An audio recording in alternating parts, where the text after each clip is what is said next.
ओम शांति। भगवत गीता श्लोक क्लास में आज के टेस्ट के लिए टॉपिक है जो कल के क्लास में 8 प्रश्नों के उत्तर में से 5वें प्रश्न का उत्तर हम समझ रहे थे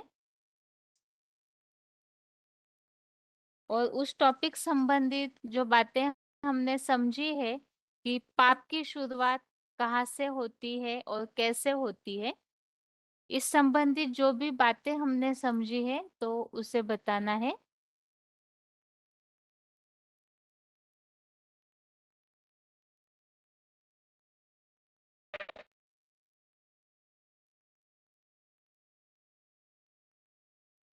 कौन अनम्यूट है? 27,998 बनारस। शांति। हाँ जी। जैसा कि मनुष्य समझते हैं कि गंगा में स्नान करेंगे तो पाप धुल जाएंगे। तो अगर पाप धुलते, शरीर तो जड़ है, आज तो तू से बना है और तो डूब दिए गंगा में तो कौन बन जाना चाहिए ना। लेकिन गीता में तो भगवान ने यह बताया है कि पाप तो मन में रहता है। तो कि जैसे वायु फूलों से सुगंध देती है, वैसे ही आत्मा भी अपने साथ जब देह धारण करती है तो अपने साथ इन सबको ले जाती है। इसलिए 15 में कि मन सहित 6 इंद्रियों को खींचता है आत्मा, और जब शरीर छोड़ता है तो अगले जन्म के लिए लेता है उसी स्वभाव संस्कार के आधार पर। तो आत्मा है पाप की है, पाप कर्म करती है तो वैसा ही उसको शरीर मिलता है। जैसे बाबा ने एक मूल्य में बताया कि अगर पैर से किसी को दुख दिया है, मारा है, तो अगले जन्म में क्या होगा? लंगड़ा पैदा होगा। अगर कानों से खराब खराब बातें सुनी होगी तो गूंगा पैदा होगा। ये सब संस्कार जो आत्मा लेके जाती है तो आत्मा तो निकल गई ना, तो शरीर तो जड़ है, पड़ा हुआ है, उसको फूंकने से क्या होगा। तो यहाँ पे संस्कारों परिवर्तन के लिए बताया है कि आत्मा का संस्कार परिवर्तन होगा तभी जो विश्व का परिवर्तन हो सकता है। ओम शांति। ठीक।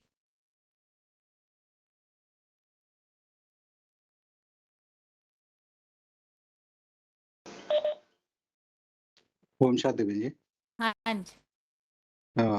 ये पाप का पाप क्या है और पाप का कारण क्या है और पाप का परिणाम क्या होता है, और पाप पाप से मुक्त होने का उपाय क्या है। आप ये शरीर है 5 तत्वों से बना हुआ है और इस शरीर का राज चलाने वाला राजा है आत्मा। आत्मा है राजा और इंद्रियां है प्रजा। माना आंख, कान, नाक, हाथ पांव आदि प्रजा है। आत्मा तीन आत्मा तीन अव्यक्त चीजों से बना हुआ है, मन, बुद्धि और संस्कार। मन मन संकल्प शक्ति है और बुद्धि निर्णय शक्ति है।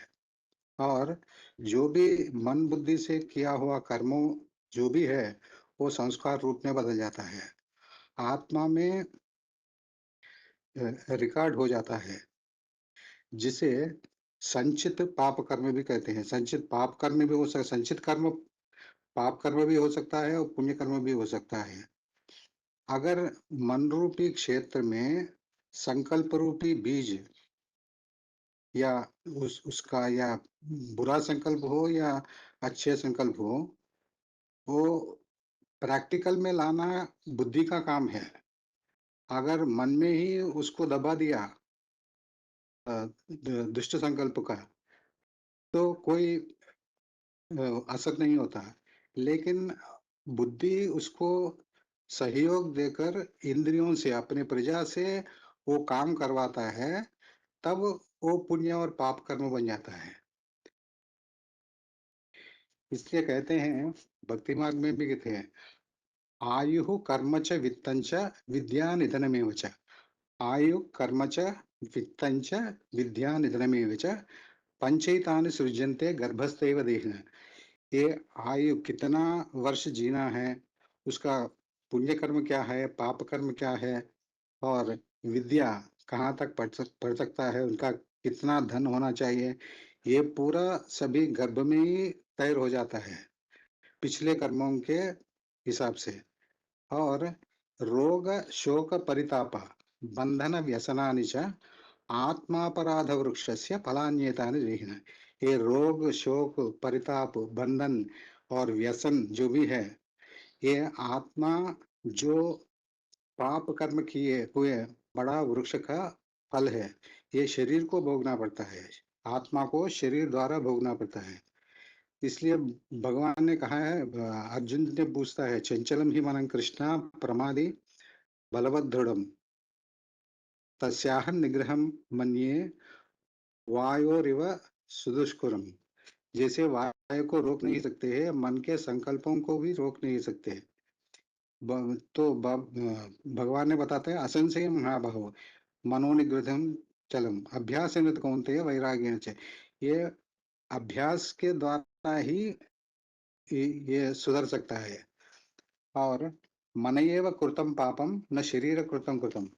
मन में बीज आना ही एक पाप है। अगर बुद्धि उसको वहीं रोक देता है तो कोई असर नहीं पड़ता है, ऐसा कहा है। यही है बहन जी। ठीक है।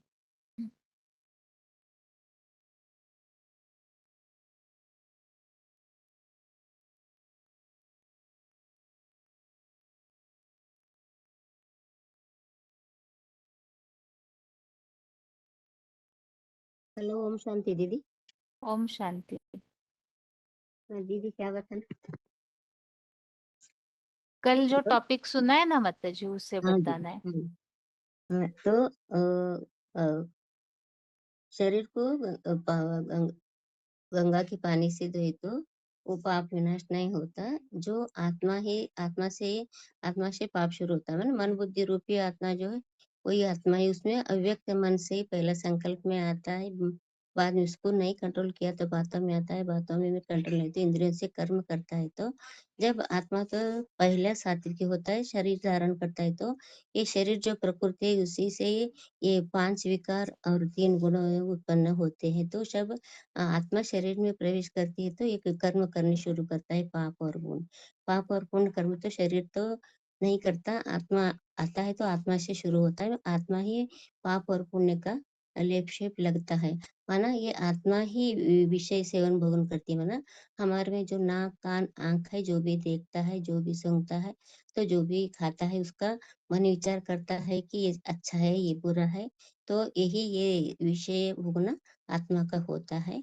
जो और प्रकृति से उत्पन्न हुए 5 विकारों में आत्मा प्रवेश करके 3 गुणों से प्रसारित होता है। तो अच्छे बुरे कर्मों का पाप भी आत्मा को भी लगता है और आत्मा को लेप शेप लगता है। आत्मा में ही ये जंग पड़ता है। तो अभी आत्मा सुधारे तो शरीर भी सुधार सकता है।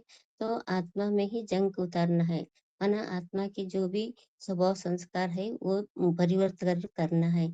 आत्मा सुधरता है तो शरीर भी सुधरता है। आत्मा सोना बनता है तो शरीर भी सोना बनता है। तो हमें आत्मा को ही पहले मन बुद्धि संस्कार को भी परिवर्तन करना है। तो मन और शरीर और आत्मा का कनेक्शन माना यही होता है। शरीर में आने से ही पाप करता है। वो पाप को हमें कर्मों से कर्म करके भोगते हैं ना। तो इसके जब आत्मा सतो तमो प्रधान बनती है तो शरीर रोगी होता है।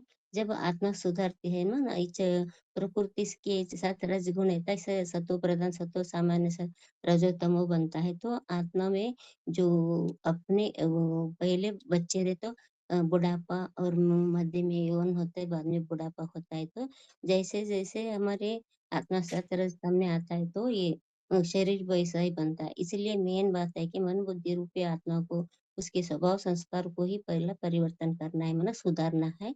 उससे सुधारने से ये शरीर भी सुधार सकता है। दीदी इतना ही समझाया। ठीक है माता जी। हेलो, ओम शांति दीदी। हाँ जी, ठीक है माता जी। हाँ।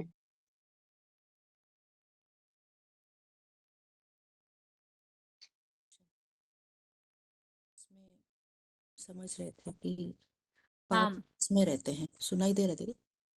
हाँ हाँ, कल हम समझ रहे थे कि पाप किस में रहते हैं, आत्मा में रहते हैं कि शरीर में रहते हैं। तो इसको हमने समझा कि आत्मा और शरीर में आपसी संबंध है। क्या संबंध है कि आत्मा जो है वो कार्यवाहक है, माना कार्य करती है, और जो शरीर है वो साधन है कार्य करने का, माना इंद्रिय जो है वो इंस्ट्रूमेंट है, मशीनरी है। और आत्मा उसके द्वारा जो कार्य करती है उसका जो रिजल्ट है सुख दुख का, वो आत्मा के ऊपर पड़ता है। माना शरीर जैसा भी चलाया जाता है, गाड़ी जैसे भी चलाई जाती है, उसकी जिम्मेवारी ड्राइवर की होती है। तो वैसे प्रकृति और आत्मा दोनों अनादि है, लेकिन आत्मा बिना गाड़ी के, बिना शरीर के कोई कार्य नहीं कर सकती, इसीलिए शरीर धारण करना पड़ता है। लेकिन आत्मा जो भी कर्तव्य करती है उसका लेप छेप आत्मा पर तो लगता ही है, और आत्मा पर जैसा जैसा लेप छेप लगता है तो उसी आधार पर शरीर भी उसको भोगता है। माना आत्मा विकारी है तो शरीर को भी उसी तरीके के माना रोग शोक से गुजरना पड़ता है। फिर इसको हमने समझा कि जैसे पाप जो शुरू होता है वो मन के संकल्पों में पहले शुरू होता है। तो आत्मा में मन बुद्धि होती है, तो संकल्पों द्वारा जो पहले पाप होता है फिर वो कर्मों में आता है। इसीलिए पाप जो है वो आत्मा से शुरू होता है, माना मन से शुरू होता है। इसीलिए पाप कहेंगे कि आत्मा में भरे हुए हैं। शरीर तो सिर्फ फॉलो करता है इंस्ट्रक्शंस को। तो उसमें भी ये बताया कि जैसे आत्मा अवस्थाओं को गुजरती है, जैसे 13वें श्लोक में समझा हमने कि जैसी जैसी आत्मा की क्वालिटी होती जाती है, क्योंकि देह धारण करनी पड़ती है इस सृष्टि पर आकर, जो देह धारण की, तो प्रकृति जैसी जैसी क्वालिटी की बनती जाती है, जिस जिस अवस्था से प्रकृति गुजरती है, सतो सामान्य और रजोतमो, वैसे ही आत्मा का भी, आत्मा की भी जो स्टेजेस होती है वो भी उसी अनुसार चलती है। माना जैसे बचपन, कुमार अवस्था, युवा अवस्था और बुढ़ापा, वैसे वैसे ही अ, आत्मा के ऊपर, शरीर के ऊपर भी उसका प्रभाव पड़ता है। जैसी आत्मा होती है उसका प्रभाव पड़ता है। फिर आत्मा के परिवर्तन से शरीर का परिवर्तन होगा, इसको हमने समझा था। जैसे आत्मा में लेपछेप है तो वो अ, जैसे हमने इसको प्रकृति के आधार पे भी समझा था, जैसे जड़ प्रकृति है और चैतन्य प्रकृति है। तो जड़ प्रकृति है वो 5 तत्वों का शरीर है, और जो चैतन्य प्रकृति है उसको हमने स्वभाव संस्कार के आधार पर समझा। तो जो स्वभाव संस्कार है, माना चैतन्य प्रकृति है, वो जब तक परिवर्तन नहीं होगी, संकल्पों में परिवर्तन नहीं आएगा, क्योंकि शुरुआत संकल्पों से होती है। जब तक मन में उठते हुए संकल्पों के ऊपर हम कंट्रोल नहीं करेंगे, निजात नहीं पाएंगे, तब तक जड़ प्रकृति का भी सुधार नहीं हो सकता। अभी गंगा में तो जड़ प्रकृति को नहलाया जा रहा है, लेकिन चैतन्य प्रकृति का उसके ऊपर प्रभाव नहीं पड़ता है। जिसको बाबा ने बताया कि जैसे जेवर बनता है तो जेवर में खाद नहीं डाली जाती, माना प्रकृति में खाद नहीं है, जड़ चैतन्य प्रकृति में खाद है, तो जड़ प्रकृति में खाद पड़ती है। माना सोने में जब एलॉय डाला जाता है तो जेवर उसी अनुसार बनता है। या तो बीज कहेंगे, तो जो बीज है जब तक बीज को परिष्कृत न किया तब तक वृक्ष भी सरसब्ज नहीं हो सकता। तो इसीलिए इसको हमने समझा कि आत्मा को परिवर्तन करना सबसे ज्यादा जरूरी है, जिसको हमने श्लोकों के आधार पर प्रकृति को भी समझा, चैतन्य प्रकृति को समझा, जड़ प्रकृति को समझा। तो नेचर है जो, जिसको कहेंगे चैतन्य प्रकृति, उसमें परिवर्तन लाने से ही आत्मा शुद्ध बनेगी, और आत्मा के शुद्धिकरण से शरीर भी शुद्ध होगा। ऐसा नहीं है कि शरीर को पहले शुद्ध करना पड़े, ऐसा भी नहीं है कि शरीर के ऊपर उसका आत्मा के पतित बनने का प्रभाव नहीं पड़ता, वो तो पड़ता है। जैसे बाबा ने कहा कि आत्मा निकल गई शरीर में से, उसको हम कितना भी उसका शुद्धिकरण करें, क्योंकि जो पाप आत्मा में थे वो आत्मा निकल गई, अपनी सूक्ष्म इंद्रियों को लेकर चली गई। तो इसीलिए शरीर में तो पाप रहे नहीं, तो शरीर को हम कितना भी परिष्कृत करें उससे सुधार नहीं होगा।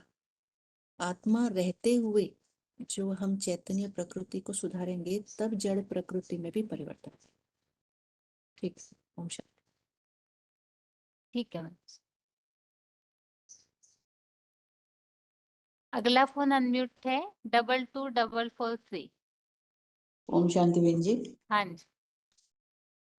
वो आत्मा का पाप पुण्य लेप छिपता है शरीर के, आत्मा का लेप छेप लगता है, देह में लेप छेप नहीं लगता है। देह में रहते रहते आत्मा कर्म करता है, वो कर्म करता है देह में, अगले जन्म के देह के आत्मा साथ शरीर शरीर के द्वारा कर्म किया जाता है। वो जैसे जैसे कर्म करते हैं वैसे वैसे पाप पुण्य लेप चेप लगता है, शरीर में विनाश करते हैं। इंद्रियों को, इंद्रियों आत्मा का साथ मन बुद्धि के साथ दूसरा शरीर में प्रवेश करके शरीर वैसे परिवर्तन हो जाएंगे। आत्मा सतो प्रधान बनना इस समय में आत्मा अपवित्र है, पवित्र नहीं है, पवित्र नहीं सकता। आत्मा रूपी बीज शरीर रूपी जाड़ का पावरफुल होगा। जाड़ वैसे बीज है, जैसे जैसे बीज वैसे है, पहला बीज आत्मा का बीज सुधार हुआ वैसे कोई वृक्ष का पैदा तैयार हो जाता है। पहला पहला बीज सुधार हो जाता है। आत्मा का आधार पर शरीर है, आत्मा का प्रभाव शरीर पर पड़ता है। मूल है आत्मा, आत्मा का सुधार जरूरी है, पहले शरीर का सुधार नहीं है। शरीर सफाई करके गंगा के स्नान करते डूब जाते हैं, पाप का कर्म करने वाले आत्मा है। पतित आत्मा का सुधार जरूरी है। आत्मा पहला आत्मा का सुधर जाते हैं, शरीर भी पावरफुल हो जाता है। प्रकृति में सब कुछ नूत हुआ है, प्रकृति होना स्वभाव संस्कार, हर एक आत्मा का अलग अलग स्वभाव संस्कार तैयार होता है। अच्छे कर्म करने से अच्छे स्वभाव संस्कार बनता है, बुरे कर्म करने से बुरा स्वभाव संस्कार बनता है। स्वभाव संस्कार के आधार पर हर आत्मा अपना अपना वायुमंडल बनता है। आत्मा अलग चीज है, प्रकृति का पुतला शरीर अलग चीज है। प्रकृति का पुतला भी है, आत्मा भी है। उन आत्मा में जन्म जन्मांतर प्राकृतिक रूप से स्वभाव संस्कार भरा हुआ है। स्वभाव संस्कार भरा हुआ है, स्वभाव संस्कार के अनुसार अपना अपना पार्ट बजाने वाले वशीभूत हो जाता है। ठीक है बहन जी। हेलो बहन ठीक है जी। मत, हाँ जी हाँ जी, ठीक है मत जी। इसी प्रैक्टिस हुए भाई बहन जी।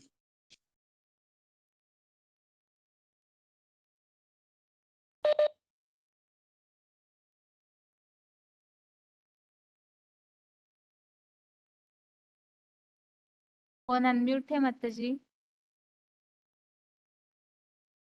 9782 फोन अनम्यूट है मत जी।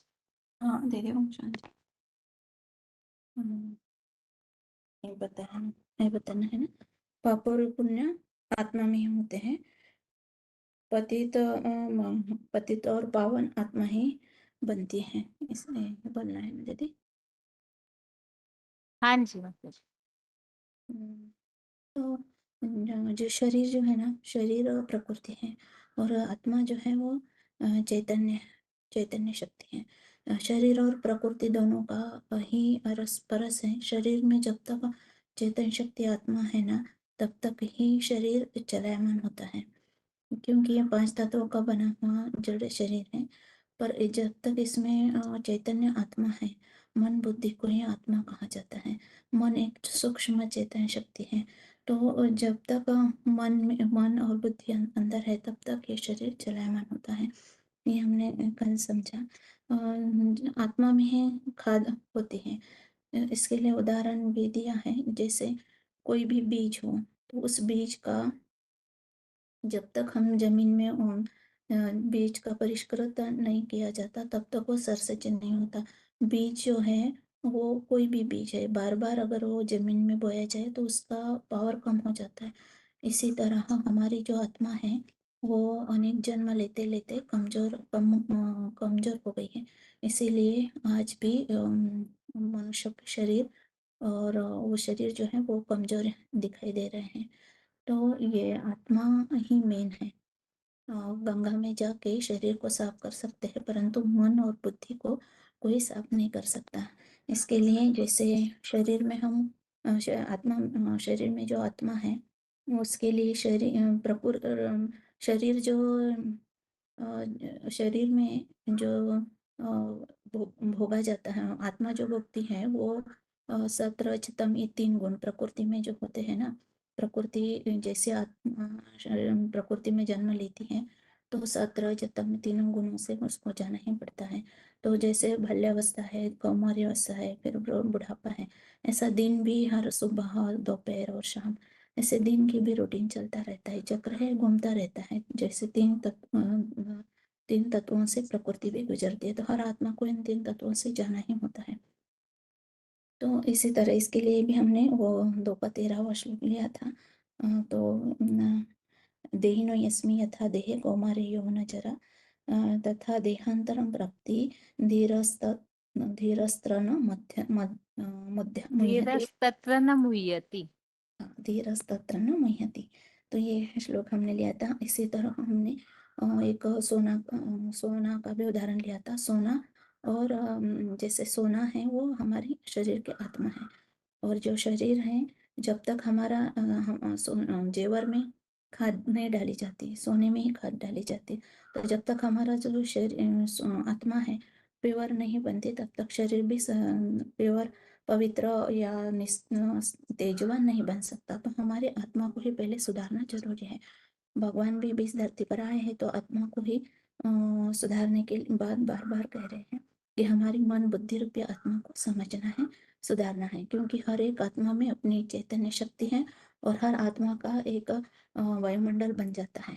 संकल्प से वायुमंडल बन जाता है। तो ये संकल्प शक्ति हमारी किस तरह होनी चाहिए ये भी अभी भगवान आकर के बता रहे हैं। तो मन बुद्धि और संकल्प संस्कार तीनों शक्तियां से ही हर प्रकृति का शरीर हर वायुमंडल, हर आत्मा का वायुमंडल बनता है और उससे उसकी प्रकृति बनती है। तो ये भी कहा है कि हर सितारे में अपनी अपनी दुनिया बसी हुई है। बाबा ने कहा है एक मुरली में, हर सितारे में अपनी अपनी दुनिया बसी हुई है। तो किस तरह दुनिया बसी हुई है? स्वभाव, संस्कार और संकल्प के आधार से ही दुनिया बसी हुई है। बस दीदी मैं इतना ही बोलूंगी। ठीक है।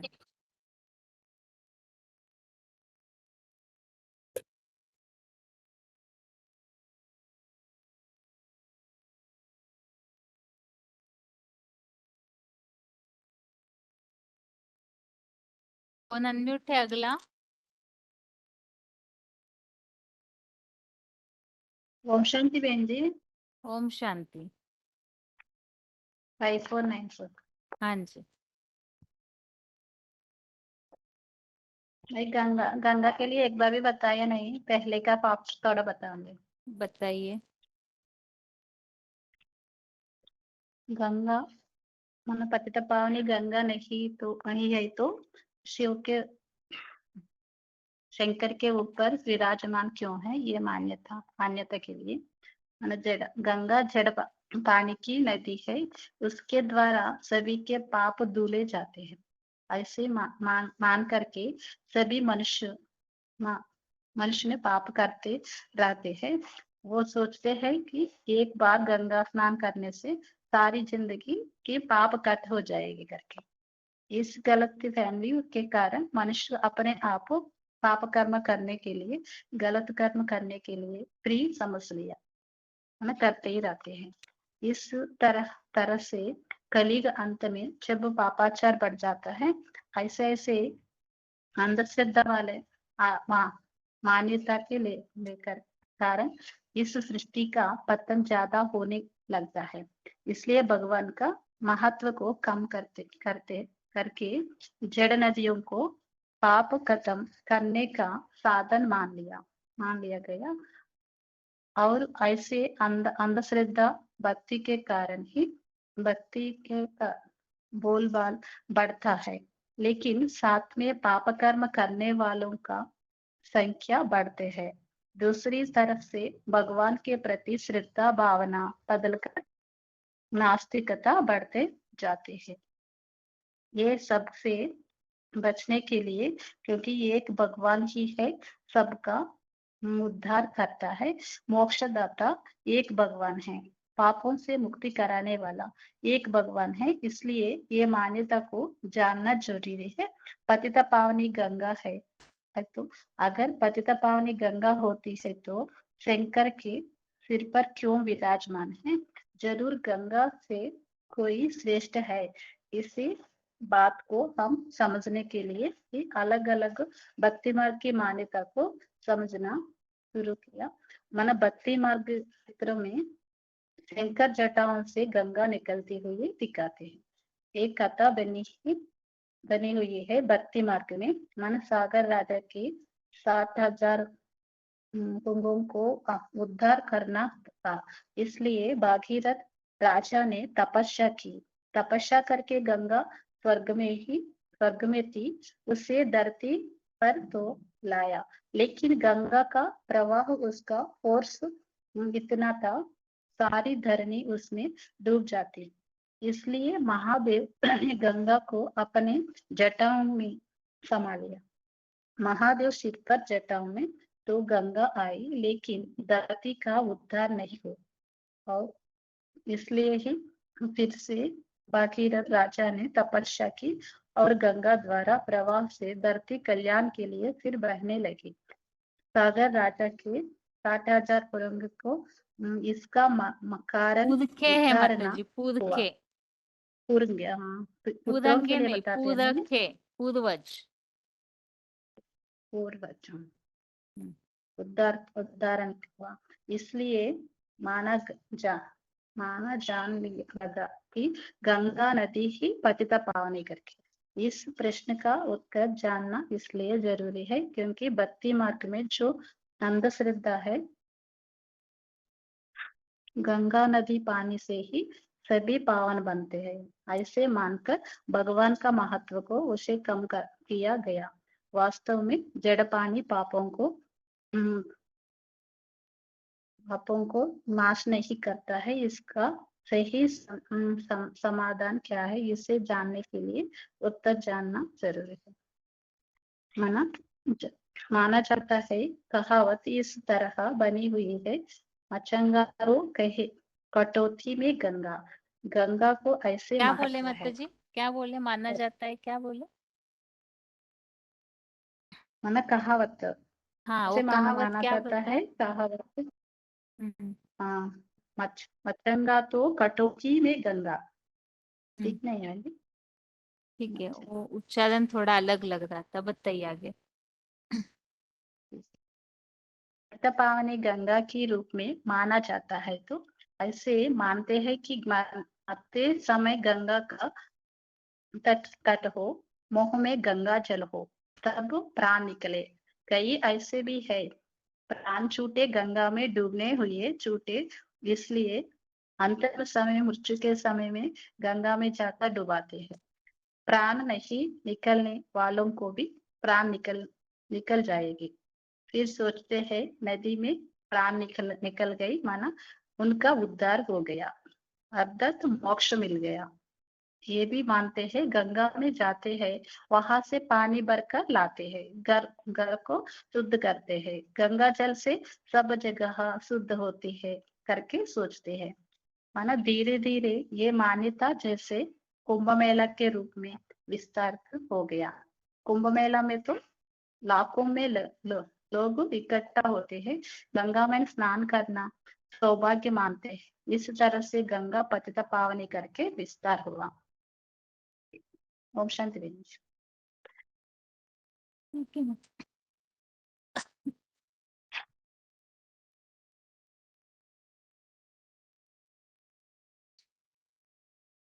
ओम शांति दीदी। हाँ हाँ, बताइए दीदी मतलब, कल वाला बताना है या शुरू से, थोड़ा बीच से पाप से शुरू करो, पाप से। बताइए, आपने जैसे रेडी किया है वैसे बताइए। हाँ जी दीदी, पहले तो ये समझना होगा कि पाप किसे कहते हैं। क्योंकि जो हिंदू मुस्लिम सिख ईसाई है वो तो नहीं आपस में कोई शत्रु हैं, तो फिर पाप कौन है? जो गीता में बोला है ना, कामेषु क्रोधेषु समुद्भव, मतलब जो काम और काम है और क्रोध है, यही हमारे शत्रु हैं, 5 विकार जो है। तो वो कैसे उत्पन्न होते हैं? जैसे कि ये सबसे पहले पाप कहाँ उत्पन्न होता है? हमारे मन में, क्योंकि जो शरीर है वो तो जड़ है। जड़ में तो अगर शरीर में पाप पुण्य होता उत्पन्न, तो शरीर तो जैसे कोई शरीर छोड़ देते हैं, तो अगर उस समय भी उसका मन फिर कार्य करता, अगर मन में कुछ चल मतलब अगर शरीर कार्य करता फिर तो तब भी करता, लेकिन वो नहीं करता ना काम, इसलिए तो फिर वो मन उसका मन में ही पहले विकार आते हैं। तो जो मन बुद्धि और संस्कार का समुच्चय है वो आत्मा है। आत्मा को ही मन बुद्धि कहा जाता है। तो सबसे पहले जो पाप है वो हमारे मन में आते हैं। जो मन है वो हमारा अति सूक्ष्म है, अव्यक्त है, जो कि दिखाई नहीं देता। तो हमने अपने मन को सुधारना होता है। तो उसके लिए जो है ना कि पुरुष और प्रकृति से ही ये सारा हमारा संबंध है। जो पुरुष है आत्मा को कहा जाता है, प्रकृति है जो वो शरीर को कहा जाता है। आत्मा अर्थात पुरुष जो है वो सदैव विक रहता है, लेकिन जो हमारी शरीर है वो 3 तत्वों से बना है, सत्य रज तम। वो 3 गुणों के कारण ही जो जब आत्मा शरीर में प्रवेश करती है तो उसमें शुरू में तो वो सात्विक होती है, बाद में धीरे धीरे वो जैसे जैसे समय बीतता है एज के हिसाब से सतो सामान्य, सतो रजो तमो, 3-4 गुणों में मतलब 4 अवस्थाओं से पसार होती है। तो इसलिए हमारा जो पाप है वो आत्मा करती है शरीर के द्वारा। तो जो हम समझते सन्यासी साधु लोग भक्ति मार्ग में कहते हैं कि आत्मा निर्लेप है। आत्मा निर्लेप नहीं है, क्योंकि आत्मा ही सारे अच्छा बुरा जो भी पाप पुण्य करती है वो आत्मा करती है। इसीलिए पाप आत्मा पुण्य आत्मा कहा जाता है, पुण्य शरीर पाप शरीर नहीं कहा जाता। और जो आत्मा है वही बीज है। जैसे बीज को पहले सुधारा जाता है, अगर बीज सुधरा हुआ होगा तो वृक्ष भी अच्छा बनेगा, उसके फल पेड़ फूल भी अच्छे आएंगे। तो इसीलिए पहले हमें आत्मा रूपी बीज को पावन बनाना है। तो जो शरीर है वो तो हम गंगा में स्नान कर लो या घर में पानी में ये भी रोज नहाते हैं, तो शरीर तो वो भी साफ हो जाता है। लेकिन हमने अपनी आत्मा रूपी बीज को पावन बनाना है। वो कैसे? वो गंगा के पानी से तो साफ नहीं हो सकता, तो वो कैसे साफ होगा? वो हमें जानना है कि वो सिर्फ भगवान की याद से ही पावन बनेगा। तो जो जैसे उसका भी बताया जेवर का, जैसे खाद है ना जो वो सोने में डाली जाती है, जेवर में नहीं डाली जाती। तो जेवर तो शुद्ध जेवर तो बनता है, लेकिन जो सोने में खाद डलती है, तो सोने को प्योर बनाना है। सोना है हमारी आत्मा और जो जेवर है वो हमारा शरीर है। तो वो भगवान की याद से ही पावन बन सकता है, कोई गंगा के पानी से स्नान करने से पावन नहीं बन सकता। इसीलिए हम ये टॉपिक समझ रहे हैं, तो हमने अपनी मन बुद्धि को ही सुधारना है। तो दीदी मुझे तो इतना ही शॉर्ट में पता है, अगर कुछ और बताना है तो आप पूछ लीजिए। नहीं माता जी, ठीक बताया जो भी बताया है। ठीक है। हेलो। ओम शांति। हाँ, ओम शांति। बताइए। हाँ जी, 4783 बताइए। तो मैं बताऊं? हाँ जी। हाँ, आत्मा रूपी पुरुष और प्रकृति का संबंध और कार्य माने पुरुष प्रकृति विधि अनादि उभोपि विकारांश गुणाश्चैव विधि प्रकृति संभवात्। पुरुष माना आत्मा, प्रकृति जड़ 5 तत्व और आत्मा चैतन्य माना चेतन शक्ति, प्राण शक्ति, ऊर्जा जिसको हम कहते हैं, मूल रूप में परम धाम निवासी। परम धाम में आत्मा निष्क्रिय रहता है, जिसको सुषुप्त अवस्था कहते हैं। कोई कार्य ना कोई संकल्प विकल्प होता है। आत्मा में 3 शक्तियां समाहित है, मन बुद्धि और संस्कार। तीनों शक्ति भी परमधामी की स्टेज में निष्क्रिय रहती है। 5 जड़त्वमयी जो ये विशाल पृथ्वी लोक है, जहाँ त्रिगुणमयी सृष्टि है, सतुरजतम, इस पृथ्वी लोक का जो हिस्ट्री और जोग्राफी बनती है 5000 साल का, जिसको सृष्टि रंगमंच भी कहते हैं। आत्माएं परमधाम से सृष्टि रंगमंच पर आते हैं पाठ बजाने के लिए, सुख का और दुख का, स्वर्ग और नरक, देव दानव। तो इस प्रकार का रंगमंच में तीनों गुणों भी अपना अपना प्रभाव वर्चस्व आत्मा पर डालती है। आत्माएं सतयुग से लेकर मैंने सतु प्रधान सतु सामान्य, फिर द्वापर से कली और द्वापर में रज्जु और माने कली में तमु प्रधान स्टेज में आ जाते हैं। तो आत्मा में जड़ प्रकृति रूपी 5 तत्वों का जो चूल्हा धारण करने से इंद्रियों के आधार पर सत्य त्रेता में ज्ञान इंद्रियों से सुख भुगता है, फिर इंद्रियों का सुख भोगने के छाप भी पड़ती है आत्मा के ऊपर। शरीर तो बदलता रहता है, शरीर स्थायी नहीं रहती। आत्मा ही सुख माने आत्मा के अंदर दैत्यवादी द्वापर युग में क्रमागत देहवान आने से दैहिक इंद्रियों की भूख भोगने का आदत पड़ जाती है, तो सुख और दुख भोगना पड़ता है। आत्मा ग्रसित होता है, पापों से जंग चढ़ जाता है, विकृत और विकारी कर्मों का आधार पर शरीर भी तो एक इंस्ट्रूमेंट है, तो उसका माने प्रभाव भी शरीर पर देखने में आता है। इसलिए बोला था माने श्रुतम चक्षु स्पर्शनम च रसन घ्राणाय च अधिष्ठाय मनस्ताय विषयानु उपसेवते। यह आत्मा आंख, कान, त्वचा, जिह्वा, नासिका तथा मन का आधार लेकर विषयों का सेवन करता है, और वो माने आत्मा ही भुगता है। मन सहित 6 इंद्रियों को प्रकृति खींचती है, इसीलिए बताया था मोमेवंश जीवलुके जीवभूत सनातन मनसष्टानि इंद्रियाणि प्रकृति स्थानी कर्षति। 13:20 में बताया कार्यकरण कर्तुते हेतु प्रकृति उच्यते पुरुष सुख दुखानां भुक्तुक्ते हेतु उच्यते। मतलब यहाँ साफ बता दिया कि आत्मा ही सुख दुख का भोग को अनुभव करता है। अनुभव का कारण आत्मा चेतन है, प्रकृति तो जड़ है, वो तो भोगेगा नहीं, माध्यम से वो बनता है। तो इसीलिए आत्मा के ऊपर लेप छप लगता है। तो आत्मा सुख दुख भुगती है, तो पाप पुण्य का फल भी आत्मा में रहती है। इसलिए आत्मा को ही पापात्मा, पुण्यात्मा, महात्मा कहा जाता है। कभी शरीर के ऊपर नहीं ये नाम नहीं डाला जाता है। यदि ऐसा होता, मरने के बाद तो शरीर को लोग साफ सुथरा करके अपने घर रख देना चाहिए, फिर उसको तो 1-2 घंटे 3-4 घंटे के बाद तो वो सड़ जाता है, सड़ान होता है, उसमें बदबू निकलता है, उसको फिर लेके माने उसको जमीन में गाड़ते हैं या आग लगा देते हैं। तो इससे पता लगता है आत्मा कुछ वो कहते हैं कि आत्मा के ऊपर लेप से नहीं लगता है, इसीलिए गंगा में जाते हैं स्नान करने के लिए।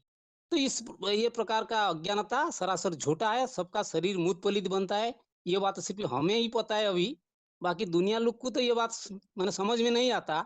तो सारे शारीरिक क्रियाकर्म करते हैं बिल्कुल बेसमझ के आधार पर।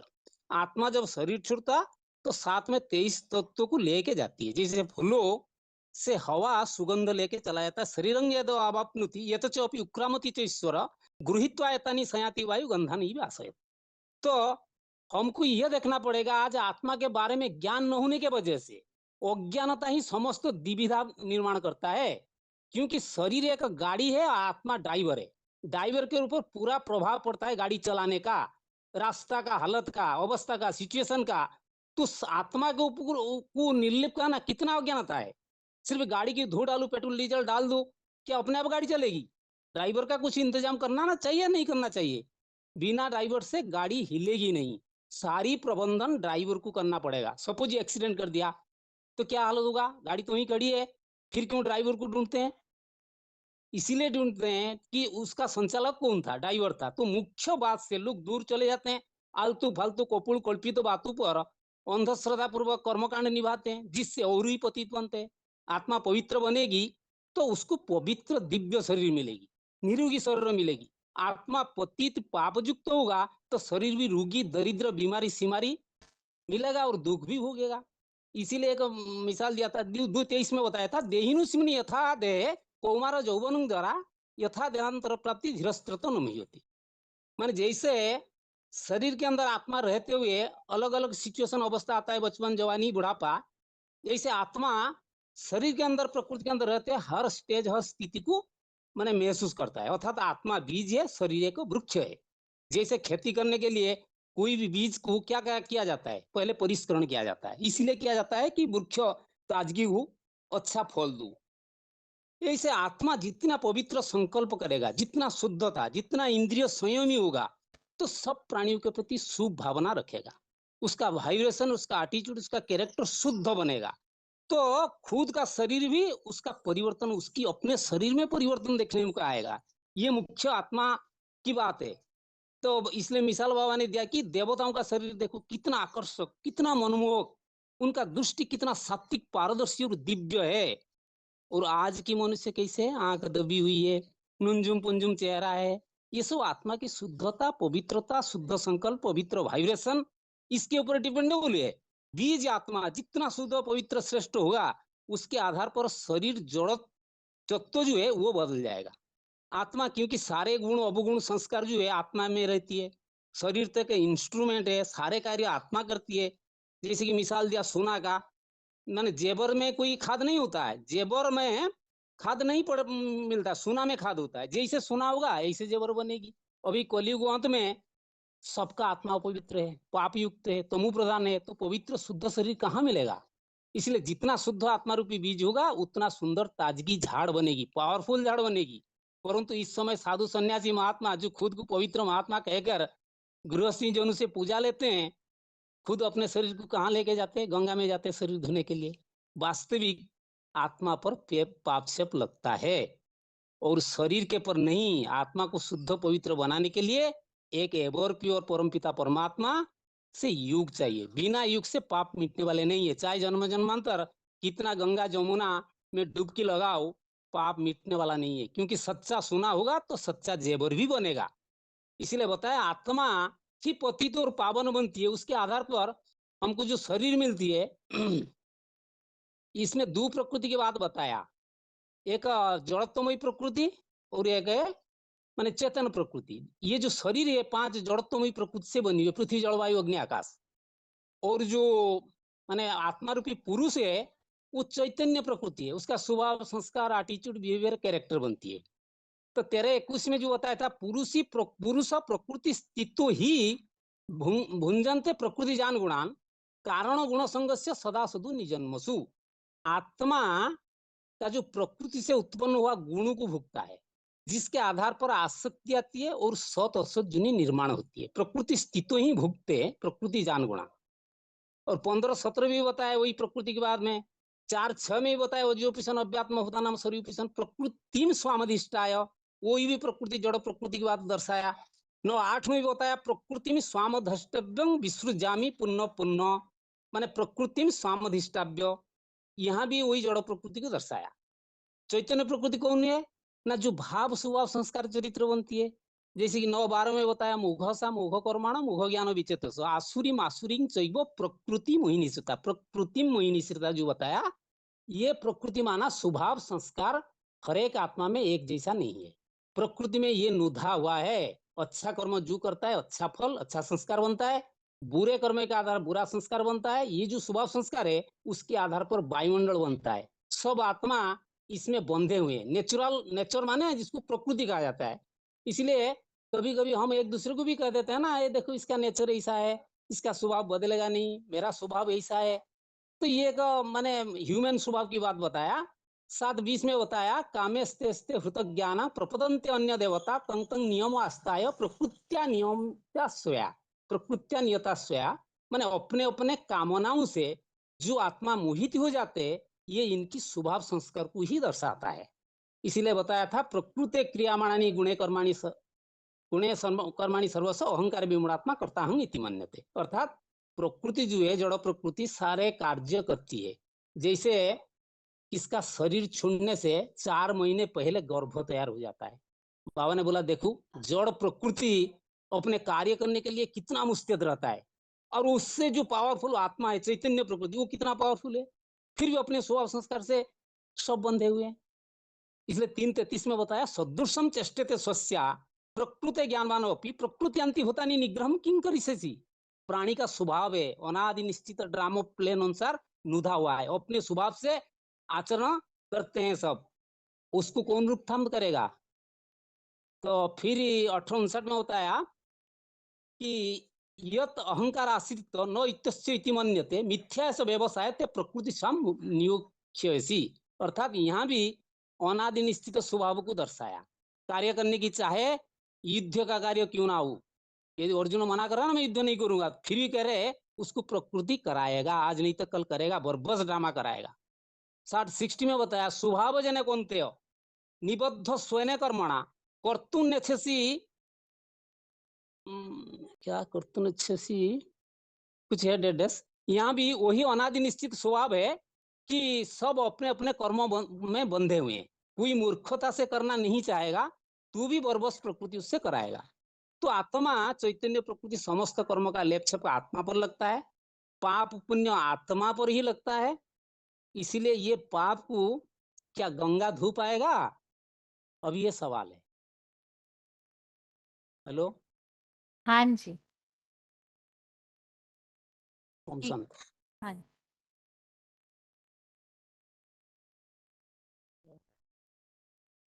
आगे अगला फोन अनम्यूट है। हाँ जी, ओम शांति। हाँ जी। नहीं सर, साथ में है। हाँ मला गंगा दीपावली के लिए मैं नहीं बता रही हूँ, बताऊंगी। बताइए।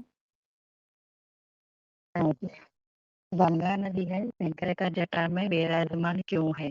मतलब भक्ति मार्ग में गंगा को पावन बन करके साधन समझ करके नदियों में स्नान करने से मरते समय गंगा जल में मुख में डालने से पापों को उद्धार हो जाता है, होता है या मुक्ति मिलती है, ऐसे मानते हैं। वास्तव में गंगा नदी स्वयं मैली है, क्यों वो सभी उद्धार करने का योग्य है? नहीं है। वास्तव में जड़ पानी का नदी मनुष्य आत्माओं के पापों को भस्म कैसे कर सकते हैं? गंगा पंचतत्वों से लेकर के मन बहने वाली नदी है, जन तत्वों को पावन पावन जाती है। मनुष्य आत्मा को पाप कैसे भस्म कर सकते हैं? जैसे सर्वव्यापी का टॉपिक आत्मा को परमात्मा का करके समझा, इसी तरह है भगवान के महत्व कम करके स्वयं ऊंचा उठाया है, इससे संसार की दुर्गति हुई है। इसी तरह गंगा नदी को ही पावन बनने का साधन करके मनुष्य पाप करते रहते हैं और वो सोचती है गंगा स्थान से पाप कर्म भस्म हो जाता है। इस अंधश्रद्धा के कारण इसी दुनिया पापाचार बढ़ जा रही है। भगवान प्रति श्रद्धा भावना कम होकर के नास्तिकता बढ़ जा रही है और परिणाम स्वरूप सृष्टि का पतन और इसलिए अंधश्रद्धा है। और साथ में गलतफहमी इसे दूर करने का जरूर, क्योंकि एक भगवान के निर्लेप है, तो ये इस संसार से परे रह करके सृष्टि का उद्धार कर सकते हैं। तो वास्तव में भगवान एक ही है, मोक्षदाता का रूप में मान्यता जाती है, लेकिन गलतफहमी से अपने पापों को बढ़ने देने का साधन मात्र बनाए गए हैं। इसलिए इस प्रश्न का उद्धार जानना जरूरी है। मैंने जड़ पानी का तत्व पापों को भस्म नहीं कर सकता है, इसलिए भगवान का महत्व कम किया जा रही है और अपने पापों का बढ़ जाती है। और दुनिया में गलत कर्म करने वाले हैं, जेल में पड़ी हुई है, पाप कर्म करने वालों को सजाओं के सजा देते हैं, कोर्ट में केसेस चलती रहती है। अगर गंगा के सब पाप भस्म हो जाते हैं तो फिर ये सारी जो महानता की जा रही है, सबकी आवश्यकता नहीं हो सकी। गलतफहमी से पापों से और बढ़वा लिया जाता है। इस तरह से गंगा को पतित पावनी रूप में माना जाता है। इसे जानने के लिए भक्ति मार्ग में संजय पावन बन करके रास्ता साधन माना गई है। लोग भक्ति में मानते हैं जीवन में एक बार गंगा स्नान करने ही चाहिए, जिसके पाप भस्म हो जाता है और अगले जन्म में अच्छे जन्म मिल जाएगा, ये भी मान जाते हैं। कुंभ के मेले में स्नान करना चाहिए। यहाँ 3 नदियां आकर के मिलती है, 12 साल में एक बार कुंभ मेला रखते हैं, तो इसी समय गंगा स्नान करते हैं, साधु संतों का स्नान मेला करते हैं और भक्ति में परिक्रिया जाती है। मेला में जाकर के स्नान करने से पाप कट जाती है। साथ में एक बार कलकत्ता में गंगा सागर के मेला लगता है, तो उसमें भी जाकर के स्नान करने से पाप भस्म हो जाता है, ऐसे माना जाता है। प्रत्येक समय में गंगा जल हो, गंगा जल को मुख में गंगा जल हो ऐसे मान करके भक्ति मार्ग को गंगा पानी भर के ला करके रखते हैं। उसी के समय व्यक्ति को मुख में डाल कर देते हैं, बाकी उनका उद्धार हो। गंगा का कांटे पर कोई मुझे वालों का मरने से अगारत है, ऐसे उनको ले जाते हैं और गंगा नदी में डूबते रहते हैं, ताकि गंगा में डूब कर उद्धार हो जाए और मोक्ष प्राप्त हो जाए। ऐसे अनेक अनेक गलत फहमी से भक्ति मार्ग में मानी जाते हैं। गंगा का जल से हमारा उद्धार होना है, इसी मान्यता शुरुआत यहाँ से हुई। भक्ति मार्ग में शास्त्र में कथा में आते हैं, जिससे जिस मान्यता शुरुआत होती है, एक कथा पुरातन समय में सगर राजाओं को पुरुषों को कपिल मुनि साफ करने के वो भस्म हो गई। 60,000 पुरी के और भगीरथ राजा ये समझाया सबका उद्धार करने का जरूरी है, तो ही अच्छी तरह से अपनी राजाई कर सकते हैं। इसी तरह उन पूर्वों का उद्धार के लिए उपाय पूछा। गंगा वो जो स्वर्ग में इस धरती पर लाना होगा तपस्या करके, तो कहते हैं गंगा जो है पहला ब्रह्मा जी का कमंडल में थी, वहां से विष्णु का चरणों में ही आई। तब भगीरथ राजा ने तपस्या किया, तो गंगा के प्रभाव कितना तेज था, फोर्स इतना तेज था, अगर तेज से धरती पर हो सकती है, सारी सृष्टि नाश हो जाती है। इसलिए महादेव उस अपनी जटाओं में बांध लिया और सृष्टि का उद्धार हुआ नहीं है। इसलिए भगीरथ राजा दोबारा तप किया और गंगा को धरती पर लाया। जब 60,000 पुरुषों का उद्धार जाती है, इसी तो इसी कहानी से माना जाता है, तब से ही गंगा नदी पावन बनकर के पतितों का पावन बनाने का साधन माना गई है। यह मान्यता कहाँ तक सही है, इसमें नहीं है सही है। अगर गंगा नदी पतित पावन है तो फिर भगवान के पतित पावन क्यों कहते हैं? भक्ति मार्ग में गंगा पतित पावन रूप में भागीरथ गंगा को बुलाया। अभी भक्ति में कोई तपस्या करके गंगा को ऊपर से नीचे आइए बुलाती है।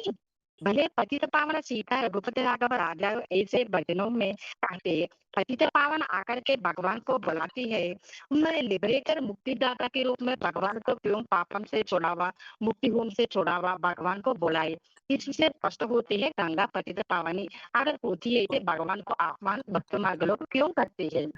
भक्ति मार्ग में भक्तों को भगवत गीता में द्वारा जो भी उद्देश्य दिया है, सारे मानव जाति के लिए उसमें भगवत गीता ये मनुष्यों के पापों को उद्धार के लिए और जीवन मुक्ति कर्म बंधनों से मुक्ति के लिए बताया गया है। भगवत गीता में कहीं भी गंगा नद में स्नान करके पाप भस्म हो जाए भगवत गीता में उल्लेख नहीं आया है।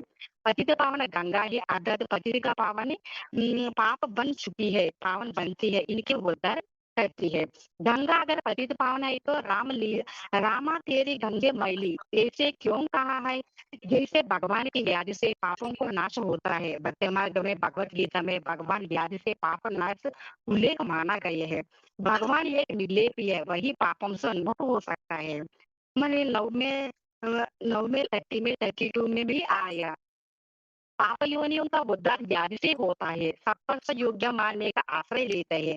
भगवान को जानने से पापों से नाश, भगवान के चरणों में जानने से पापों का नाश, इसे बताया। 10वें अध्याय में 18 में 63 में इन दोनों में श्लोक में भगवान के जानने से पापों का नाश, पापों से मुक्ति हो जाता है, ऐसे बताया। हमारे 4 में 60 में 45 में इन दोनों में भगवान सहारा लेकर के भगवान ज्ञान मग्न हुए है, तपस्या करके राजा ये भाव को पाते हैं। योग अभ्यास निरंतर योगी भाव को जान पर सिद्ध हुआ परम गति को पाता है। भगवान को याद कर पाप भस्म होती है, भगवत गीता में आते हैं। भगवान भगवत गीता में गंगा से उद्धार होता है ऐसे नहीं बताए, भगवान के याद से उद्धार होता है। भगवत गीता में कहीं भी गंगा के द्वारा गंगा की जल जल करके महत्व नहीं बताया। ये एक जगह उल्लेख मिलती है 10वें अध्याय में विभूति में, नदियों का गंगा वैष्णव विभूति में। भगवान के लेकर के भक्ति मार्ग में भगवान समझ लिया है विभूति मन भगवान नहीं है, भगवान की शक्ति देकर के सृष्टि की मदद करने का आत्मरूपी बैटरी है। इस सृष्टि पर गंगा एक नदी है, इससे उद्धार के लिए भगवत गीता में उल्लेख नहीं है मिलती है। भक्ति मार्ग में गंगा को पतित पावन क्यों मानते हैं? प्रश्न आया है। गंगा का पतित पावन गंगा से पाप दूर है। पाप दूर आदत पाप के परिभाषा के लिए 3 में 36 श्लोक में काम और क्रोध से पाप होता है, काम और क्रोध है देहाभिमान से निर्माण होता है, यही पापों का बाप है, यही पाप कराती है। पाप जैसे है मन बुद्धि से निर्माण होकर के इंद्रियों से उतार लेते हैं। एक उदय देन जी मन ठीक है के माता नीचे गिरते हैं, पाप बनते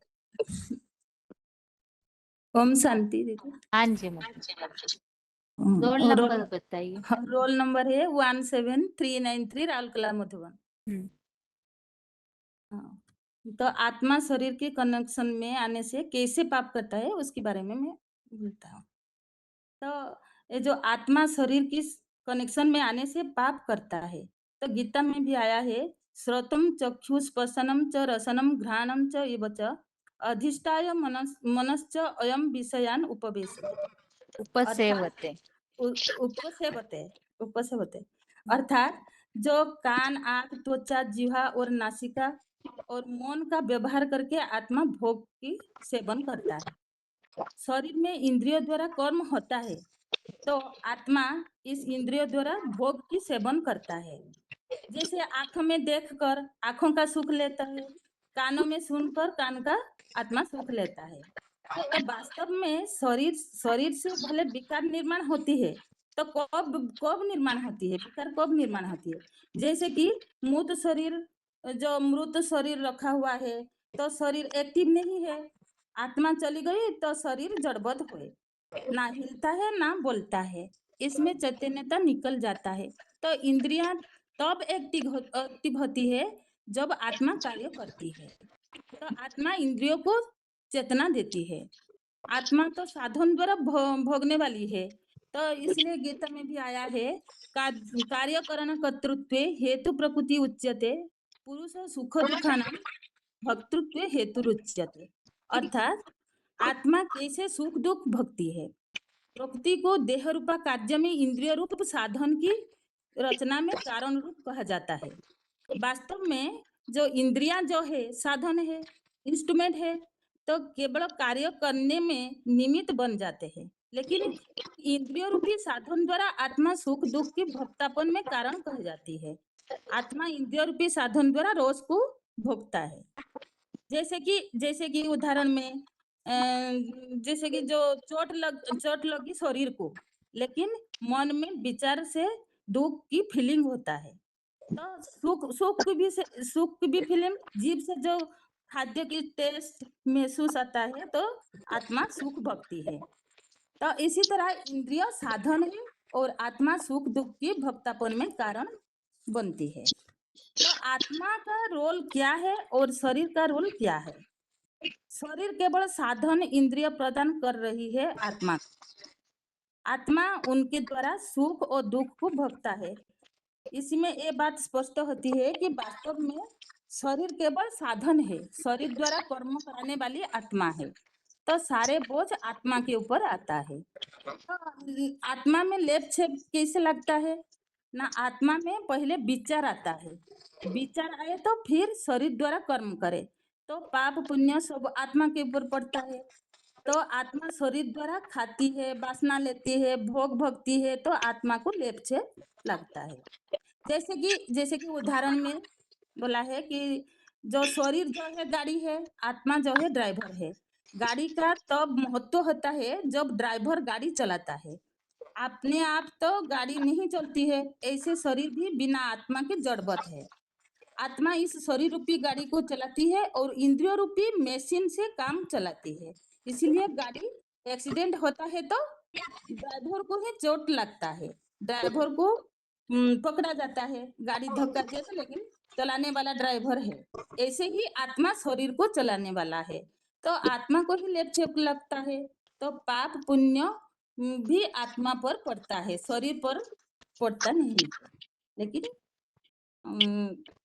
शरीर के ऊपर आक्षेप नहीं लगता है, आत्मा के ऊपर लगता है। तब पहले तो आत्मा में काम विकार और क्रोध विकार की चढ़ता है। तो भक्ति मार्ग में लोग समझते हैं कि शरीर के ऊपर पाप करता है, तो शरीर हाथों से पाप करती है, लेकिन शरीर तो भस्म हो जाता है। तो आत्मा जब अगली जन्म लेता है तो संस्कार के आधार पर शरीर लेता है। कोई लंगड़ा लूला शरीर लेता है, तो शरीर से पाप लगता समझकर लोग गंगा में जाकर स्नान करते हैं पाप धुलने के लिए। तो क्या पाप भस्म हो जाता है? पाप पुण्य तो आत्मा के साथ जाता है, तो शरीर को स्नान कराने से कैसे पावन होती है? तो इसीलिए पापात्मा पुण्यात्मा कहते हैं, लेकिन पाप शरीर पुण्य शरीर नहीं कहा जाता है। ओम शांति दीदी। ठीक है माताजी। ओम शांति दीदी। हाँ जी। हाँ दीदी, भक्ति मार्ग में गंगा का बहुत महत्व दिया जाता है। गंगा स्नान करने जाते हैं, गंगा में जो कोई मर जाता है तो उसको भी गंगा जल डालते हैं, बोलते हैं कि इनको मुक्ति जीवन मुक्ति मिल जाएगी। परंतु शरीर को तो मुक्ति जीवन मुक्ति का कोई मतलब ही नहीं है। जो कि आत्मा, हमारे शरीर के अंदर जो आत्मा है वो हमारे पाप कर्म पाप पुण्य जो लगते हैं, जो आत्मा से लगते हैं, जो कर्म करते हैं तो शरीर के द्वारा करती तो है, परंतु लेप छेप तो आत्मा को ही लगता है ना, शरीर को थोड़ी ना लगता है। शरीर को तो शरीर छूट जाता है तो शरीर को जला देते हैं, बहुत से बोलते हैं कि इसके पाप भस्म हो गए, पर पाप भस्म तो नहीं होते हैं। दूसरा जन्म लेते हैं तो वो पाप पुण्य जो कर्म किए हैं वो तो भोगना पड़ता है। जैसे कि माँ के गर्भ में जो 4 महीने पहले ही पुत्र बनता है तो उसको उसी आत्मा के संस्कार से बनता है जो कि उसने कर्म किए हैं। किसी को हाथ नहीं है, पैर नहीं है, किसी की आंख खराब है, किसी की मुंह खराब है, तो वो उसी आत्मा के संस्कार से बनते हैं जो कि हमने कर्म किए हैं। वो कर्म के अनुसार से ही आत्मा पहले ही अपने शरीर को बनता है। तो इससे ही बोलते हैं कि गंगा नहाए से हमारे पाप धुल जाएंगे, परंतु पाप तो शरीर के नहाने से थोड़ी ना धुलेंगे, जो कि कर्म तो हमने आत्मा से किया है, तो आत्मा तो गंगा जल से नहीं शुद्ध होती है। और जैसे कि हम बोलते हैं कि जैसे गाड़ी है तो गाड़ी में ड्राइवर होता है, ड्राइवर जब सही है तो गाड़ी सही है, और नहीं तो गाड़ी बिना ड्राइवर के तो गाड़ी चलेगी नहीं, खड़ी रहेगी। और ड्राइवर भी जब सही है तो सही तरीके से गाड़ी चलाएगा। तो चोट लगती है तो वो मुख्य बात तो आत्मा की है। गाड़ी तो खड़ी रहती है, चलो गाड़ी में चोट लगती है शरीर के आधार से, तो फिर वो भी आत्मा की कमी से लगती है। आत्मा ने सही निर्णय नहीं किया शरीर को गाड़ी को चलाने के लिए। तो आत्मा ही बोलते हैं कि आत्मा पुण्य आत्मा पाप आत्मा, शरीर से नहीं बोलते हैं कि पुण्य शरीर और पाप शरीर, ऐसे तो नहीं बोलते हैं। और जैसे कि कोई मर जाता है तो उसको हड्डियों को गंगा जी को ले जाते हैं, परंतु उसकी जीवन मुक्ति हो जाती है। वो तो पहले ही शरीर छोड़ के संस्कार को ले गई ना आत्मा। जैसे कि हवा फूलों की सुगंध को ले जाती है, इसी तरीके से आत्मा अपने संस्कारों को साथ ले गई।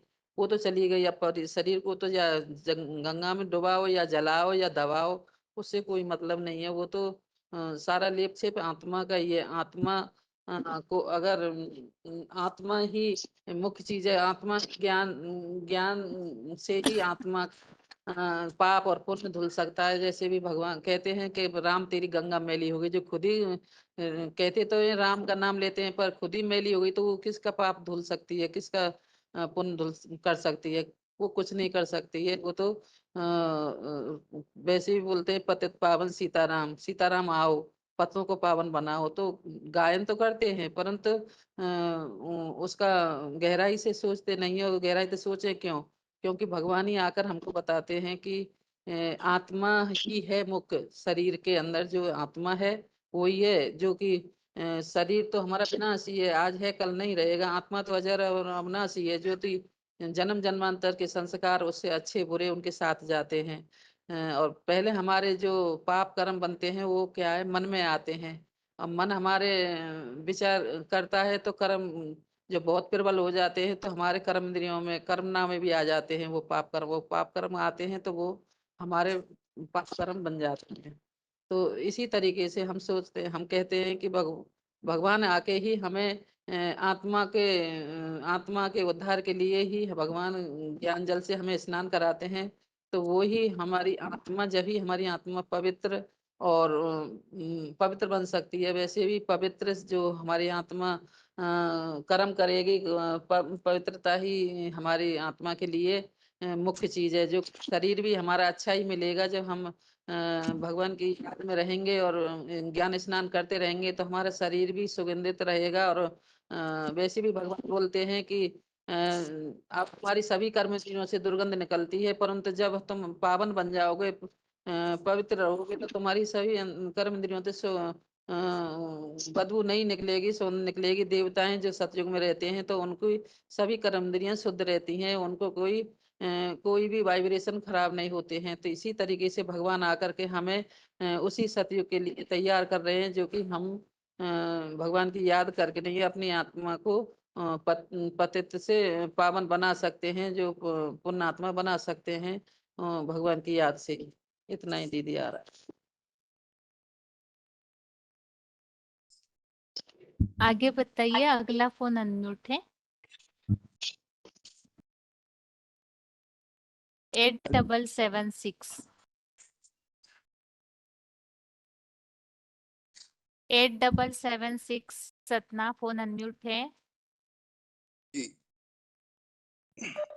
ये जो मेन टॉपिक है अपना कि गंगा पतित पावनी नहीं है तो शंकर के जटा में क्यों विद्यमान। तो इसमें जैसी की मान्यता है कि गंगा स्नान से पावन बन जाते हैं, तो ये मान्यता जो है इसको जानना क्यों जरूरी है कि वास्तव में पतित पावनी गंगा नहीं है और तो शंकर के मस्तक पर क्यों विराजमान है। इसको जानना इसलिए जरूरी है कि आमतौर पे ऐसे समझा जाता है कि गंगा स्नान से पाप सारे धुल जाते हैं। तो इतना आसान समझ लिया कि कितना भी पाप करो और गंगा स्नान में धुल जाएंगे। इस तरह जो है पाप से जो बचने की प्रवृत्ति है या पाप करने की प्रवृत्ति है वो बढ़ती है। दूसरा ये है कि एक तरफ कहते हैं कि गंगा पतित पावनी है और दूसरी तरफ फिर पतित पावन सीताराम भी कह देते हैं। तो अगर गंगा के स्नान से ही सारे पाप धुल सकते हैं तो फिर भगवान का महत्व इसमें कम हो जाता है, तो भगवान के प्रति श्रद्धा भी कम होती जाती है। तो हमको ये समझना है कि गंगा जो है तो वास्तव में है क्या। गंगा अगर कोई नदी है तो कहते हैं शंकर के जटा में विद्यमान है। तो शंकर के जटा में पानी की गंगा या पानी की नदी कैसे विद्यमान होगी। दिखाते भी हैं कि जटा में कन्या के रूप में गंगा को दिखाते हैं। तो वास्तव में गंगा कोई जड़ नदी नहीं है लेकिन चैतन्य रूप में है। फिर हमको ये समझना है कि जो है तो पतित पावन भगवान को कहा गया है और गीता में कहीं भी ऐसा वर्णन नहीं है कि पाप जो है धुलते हैं गंगा स्नान। तो गीता के हिसाब से हमको समझना होगा कि वास्तव में पाप का मूल कारण क्या है। तो जैसा कि गीता के इसमें 30वें अध्याय के 37वें श्लोक में बताया है काम रजोगुण समुद्र है कि काम और क्रोध रजोगुण से उत्पन्न होते हैं और उसी को कहा कि महापाप है, यही बहुत पाप को चाहता है। तो माना मूल जो कारण बताया पाप का वो बताया काम और क्रोध को ही पाप का कारण बताया। अब दूसरा प्रश्न आता है कि ये जो काम है पाप का मूल कारण, इसका आश्रय स्थान कहाँ है, ये रहता कहाँ है। तो 3/40वें श्लोक में बताया है पाप का जो आश्रय स्थान है वो 10 इंद्रियां और एक व्यक्त मन है। तो मूल रूप से इसका आश्रय बताया कि 10 इंद्रियां और मन सूक्ष्म है और इंद्रियां स्थूल है। तो पहले संकल्प कहाँ आता है, मन में ही आता है। और इसका निवारण भी बताया है कि जो ये काम है मन और इंद्रियों में आता है इसका निवारण क्या है। तो 3:43 में बताया है। जैसे 42वें में तो ये बता दिया इंद्राणी पराणी आहु इंद्रिय परे, इंद्री से परे मन है, मन से परे बुद्धि है। अब बुद्धि से भी परे वो बुद्धिमानों का बुद्धि है। तो जो बुद्धिमानों का बुद्धि है सुप्रीम सोल, उसको जानकर जब हम उसमें बुद्धि लगाते हैं अपने को आत्मा समझ के, उससे पाप नाश होते हैं, न कि गंगा स्नान से। इसी तरह 18 के 66वें श्लोक में भी बताया है कि मामेकम शरणम व्रज सर्वधर्मान परित्यज्य मामेकम शरणम व्रज, कि सब धर्मों को छोड़कर एक मेरी शरण में आ जा और तू तेरे सब पापों को नाश कर दूंगा। तो इस श्लोक से भी ये बात सिद्ध होती कि भगवान गति में जाने से, उनकी श्रीमत पर चलने से पाप नष्ट होते हैं, न कि गंगा स्नान से। अब ये जो बात समझ में आई कि पाप जो है कहाँ होता है। पाप सबसे पहले उसका संकल्प आता है मन में और फिर मन संकल्प अगर विस्तार को पाता है तो वो वाचा और कर्मणा में आ जाता है। लेकिन अगर मन में ही संकल्प को रोक लिया जाए बुद्धि के द्वारा तो पाप नहीं बनता है। तो ये मन और बुद्धि है क्या। आमतौर पे मन आत्मा से अलग मान लिया गया है, परंतु ऐसी बात मन जो है आत्मा से, आत्मा की ही एक प्रमुख शक्ति है। 3 मुख्य शक्तियां हैं, मन बुद्धि और संस्कार, ये आत्मा की शक्ति है। और जैसा वेद में भी एक मंत्र आया मन रेव आत्मा, अर्थात मन को आत्मा कहा जाता है, मन बुद्धि को भी आत्मा कहा जाता है। तो ये जो है तो पाप कहाँ है वो समझ में आया। और पाप की शुरुआत कहाँ से होती है, मन से, ये बात समझी। उसी बात से ये समझना है कि आमतौर पे लोग समझते हैं कि जो पाप है पाप कहाँ होता है। पाप आत्मा में लेप छेप नहीं लगता लेकिन शरीर में लेप छेप लगता है। तो अगर शरीर में लेप छेप लगता तो आत्मा को कहते हैं पाप आत्मा, पुण्य आत्मा, धर्म आत्मा। तो पाप पुण्य के साथ आत्मा का नाम क्यों जोड़ा जाता है, शरीर का नाम पाप शरीर पुण्य शरीर क्यों नहीं कहते। इससे सिद्ध है कि आत्मा के संस्कारों में ही पाप और पुण्य का बात होता है। तो आत्मा जब सुधरती है तो शरीर भी सुधरने लगता है। तो आत्मा और शरीर का जो कनेक्शन है, जैसे कि 2/13 के उसमें बताया हुआ है कि जैसे शरीर ये युवावस्था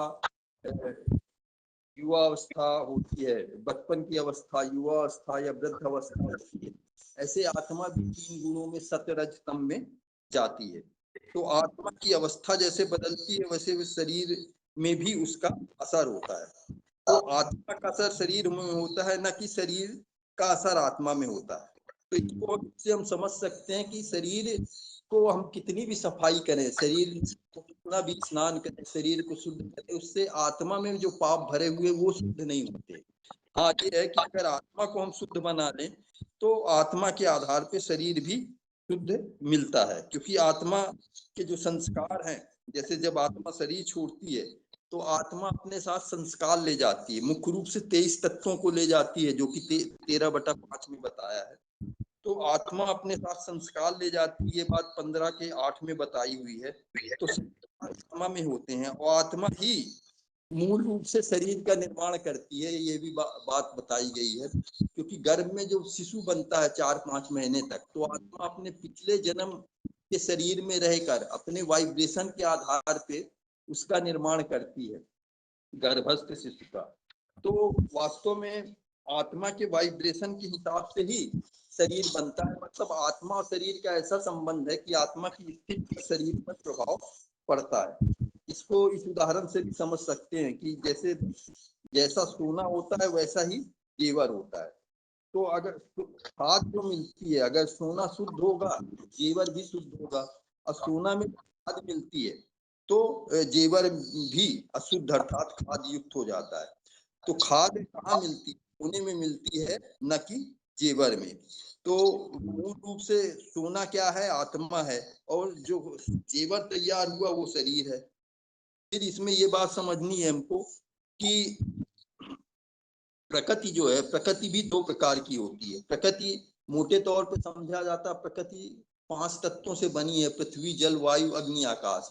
तो ये जो प्रकृति है ये जड़ प्रकृति है। इसके अलावा चैतन्य प्रकृति, आत्मा का जो स्वभाव संस्कार है उसको भी प्रकृति कहा जाता है, जो चैतन्य प्रकृति होती है।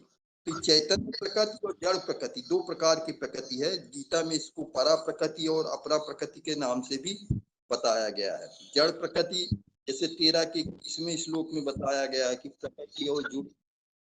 प्रकृति और पुरुष दोनों को अनादि जानो।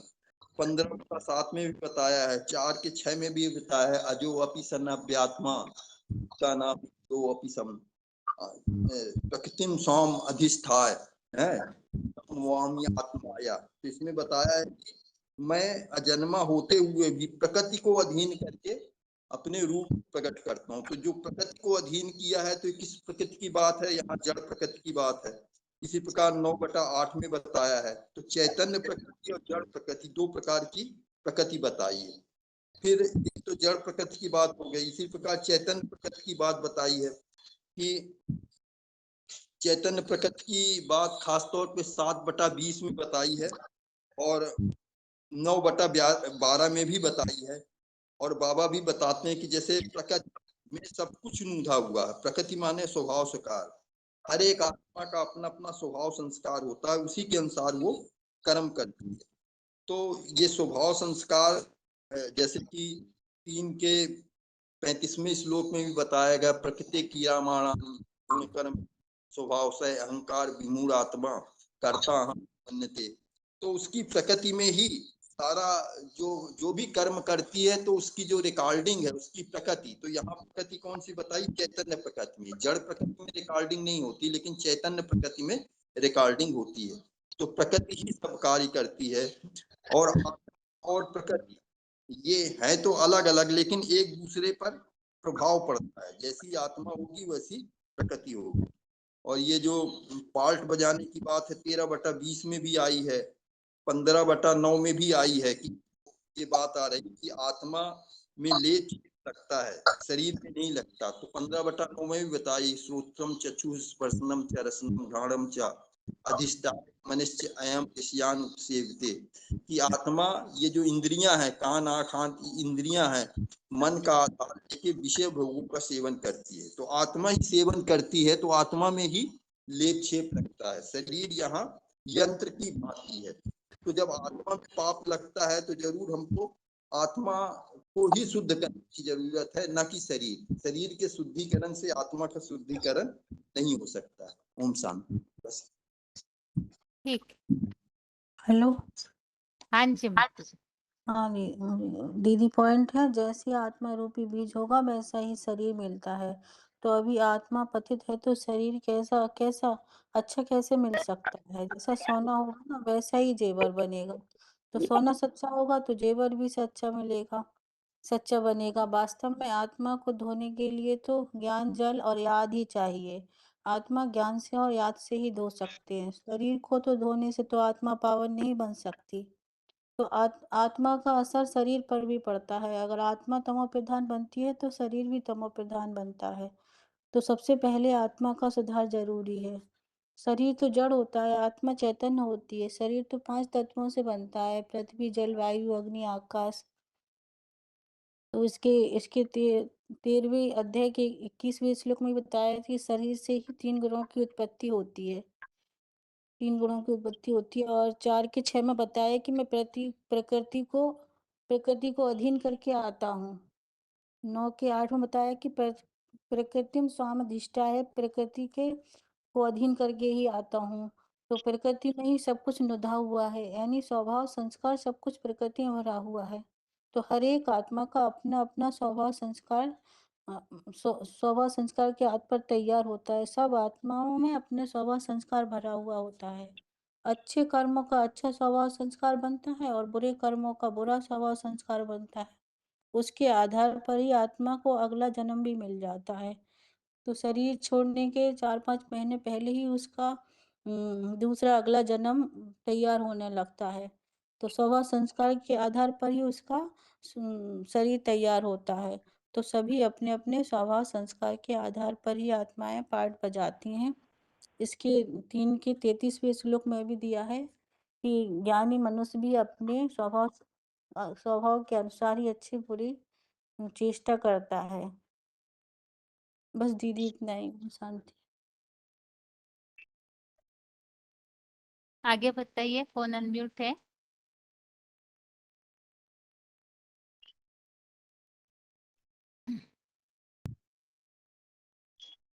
ओम शांति दीदी। ओम शांति।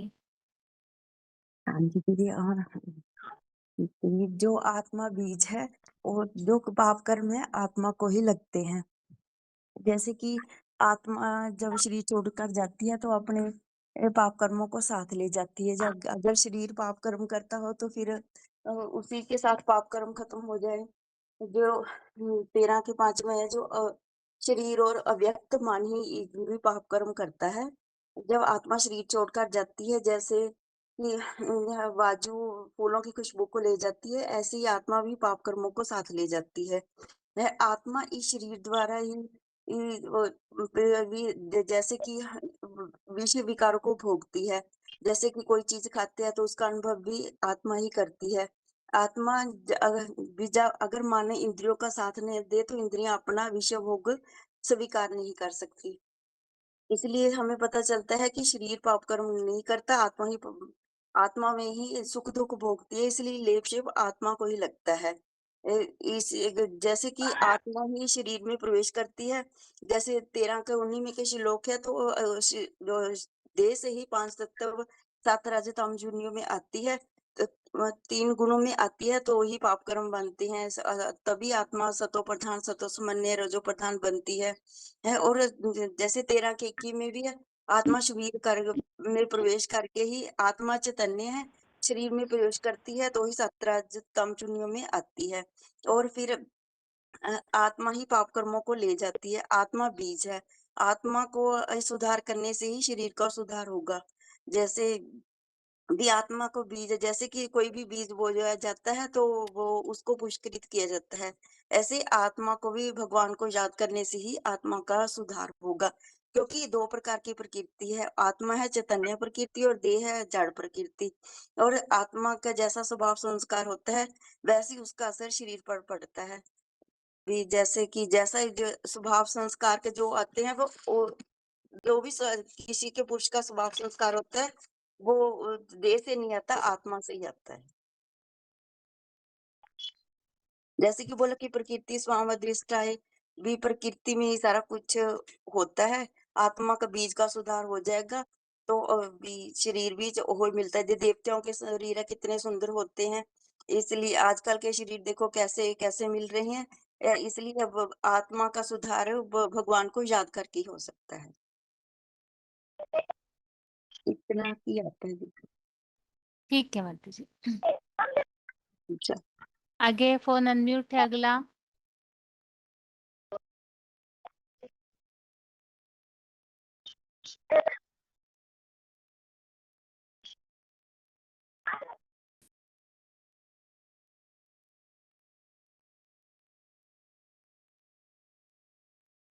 चौरानवे 31। हेलो, ओम शांति जी। हाँ जी। हाँ, दुनिया वाले कहते हैं नहीं गंगा नहाने से पाप नष्ट हो जाते हैं, लेकिन गंगा के नहाने से कोई पाप नहीं होते हैं। अपने शरीर की शुद्धि होती है लेकिन आत्मा की शुद्धि नहीं होती है। आत्मा तो अपने संस्कार भरती है तो दूसरे जन्म में ले जाती है जाके।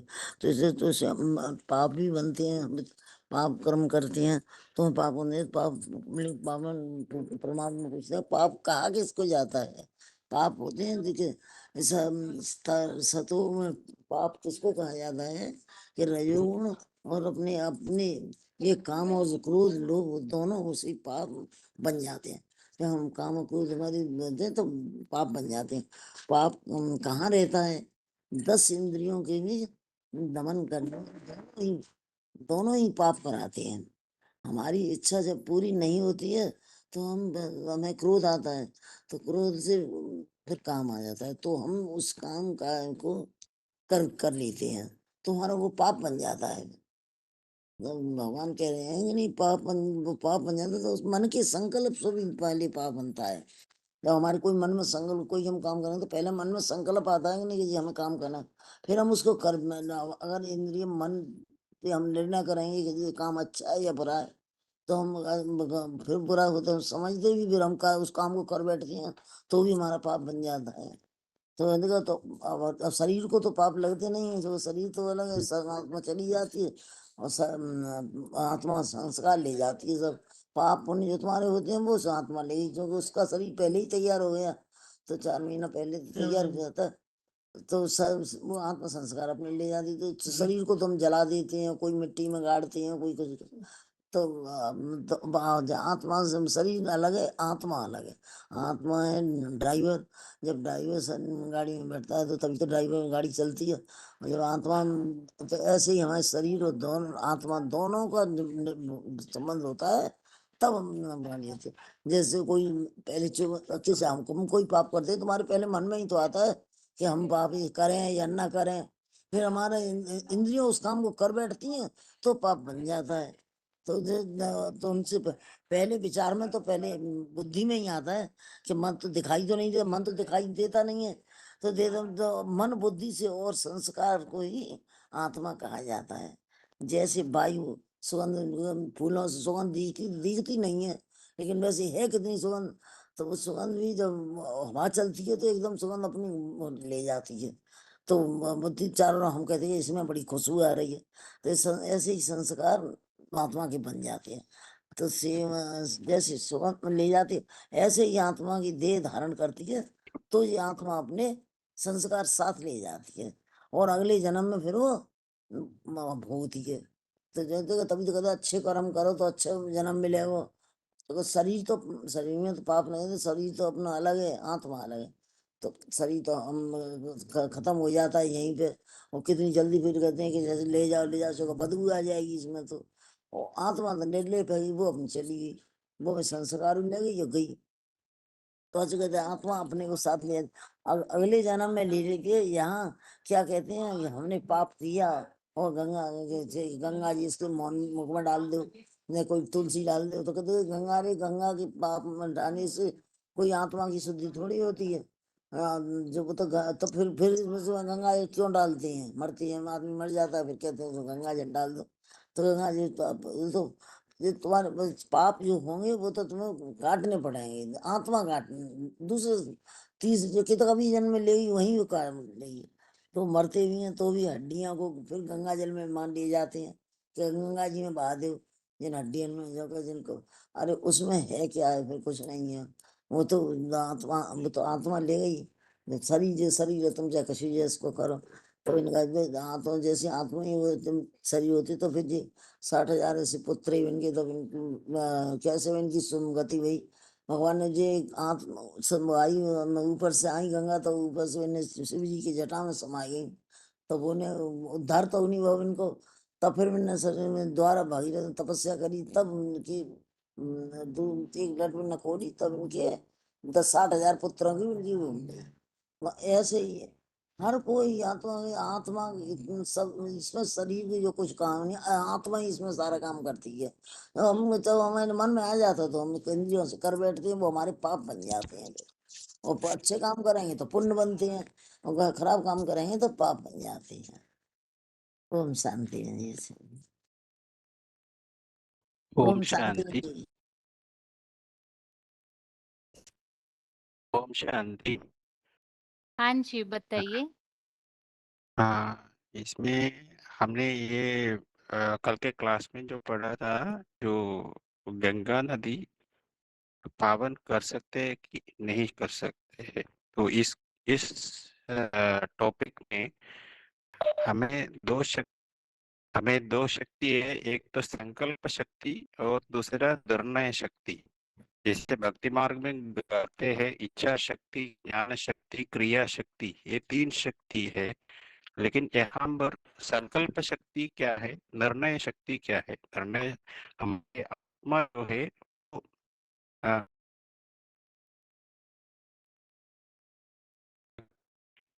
हमारे आत्मा है। आत्मा जो है इस शरीर का वैसे ड्राइवर है हमारे आत्मा। तो मन जो वो है संकल्प शक्ति, मन में जो शुरू होते हैं, पहले मन में आती है, फिर वाचा में, कर्म में। और मन में करते हैं वो वाचा में नहीं आती और कर्म में भी नहीं आती। तो बुद्धि जो है वो निर्णय शक्ति है। तो ये निर्णय शक्ति जो है वो मन से जो संकल्प आते हैं वो अच्छे या बुरे, इसको निर्णय करके उसको कंट्रोल करना, ये बुरे संस्कारों में रहते हैं। तो शरीर छोड़ते टाइम में आत्मा जो है वो अपने संस्कार को साथ ले जाते हैं। जैसे वायु या हवा जो फूल की सुगंध को ले जाते हैं, वैसे हमारे आत्मा जो है मरते टाइम में अपने संस्कार को साथ में ले जाते हैं।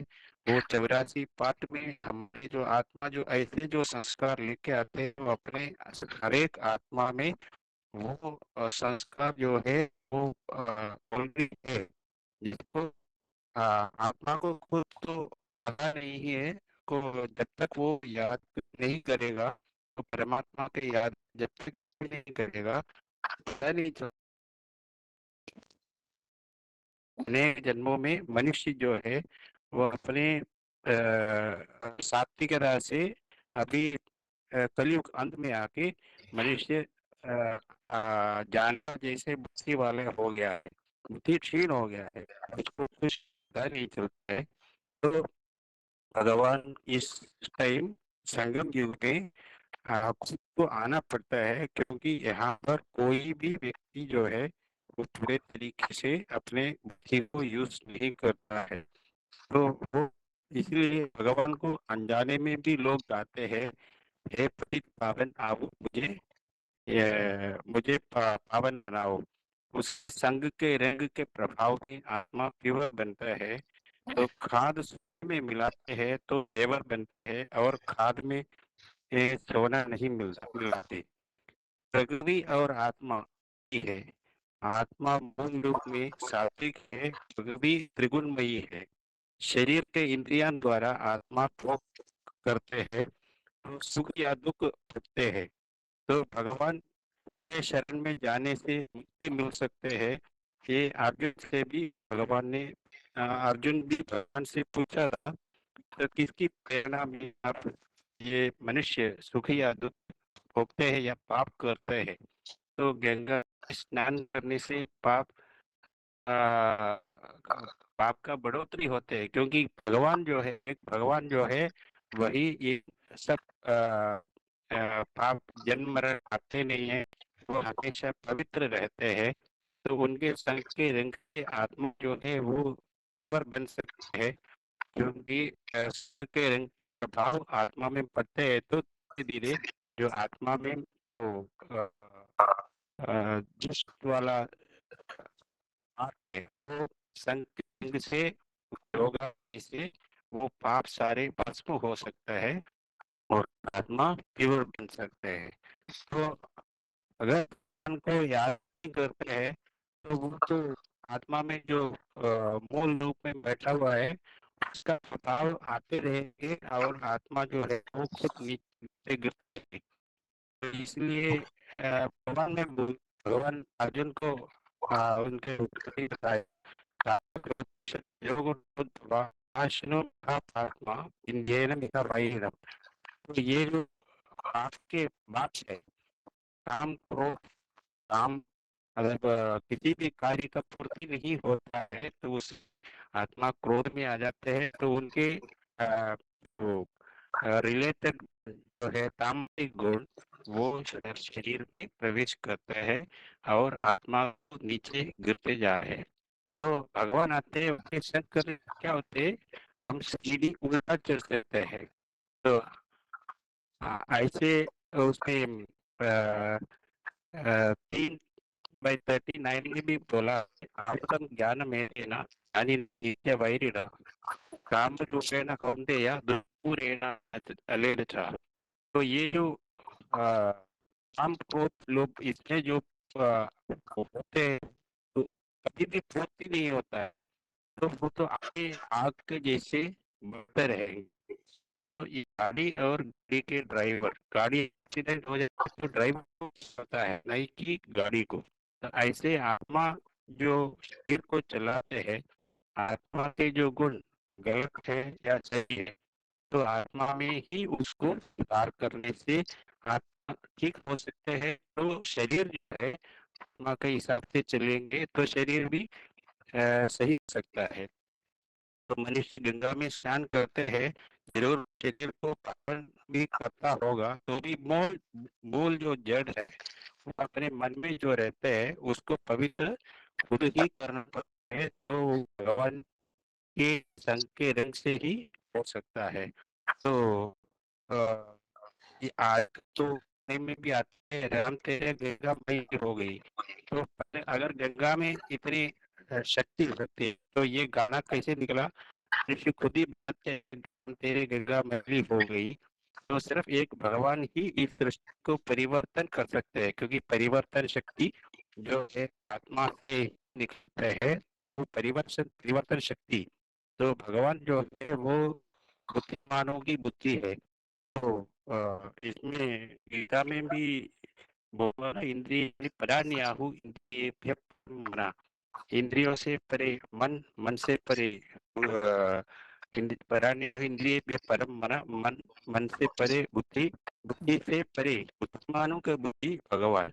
तो उस भगवान के शरण लेने से ही हम अपने जो मन के अंदर जो इम्प्यूरिटी है उसको निकाल के हम प्योर बन सकते हैं, उत्तम पुरुष बन सकते हैं। जो शरीर के अंदर विराजमान आत्मा जो है उनको पुरुष बताते हैं।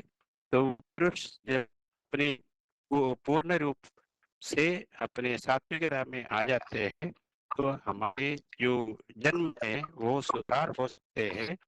राशि जन्म में हमने जो जाने अनजाने में जो भी कर्म या पाप ये किया है, जैसे भगवान सर्वव्यापी है या ऐसे जो जो कुछ बिना जान के जो किया है, ऐसे गलती से स्वीकार करके भगवान हमारे को सात्विक लोग में हमारे जीव उद्धार कर सकते हैं। इसलिए भगवान खुद ही बोलते उत्तरेत आत्मा आत्मा, ये गीता के श्लोक में बताया हुआ है। और उस टाइम अर्जुन बोलते हैं तो भगवान बताते हैं मैं पहले अपने ज्ञान जो है वो सूर्य को दिया दिया था। तो तब अर्जुन को ये भी प्रश्न उठ गया कि आप बताते हैं तो आप सूर्य से पहले है, लेकिन आप मेरे साथ में हो। क्योंकि अर्जुन को भी पता नहीं था भगवान अव्यक्त रूप में उनके सामने खड़े हैं। तो तब भगवान बोलते हैं मनुष्य के अनेक जन्म है, उस जन्मों को तुम जानते नहीं है, क्योंकि जन्म मरण के चक्र में आते हैं। तुमको इस ज्ञान तो आते नहीं है।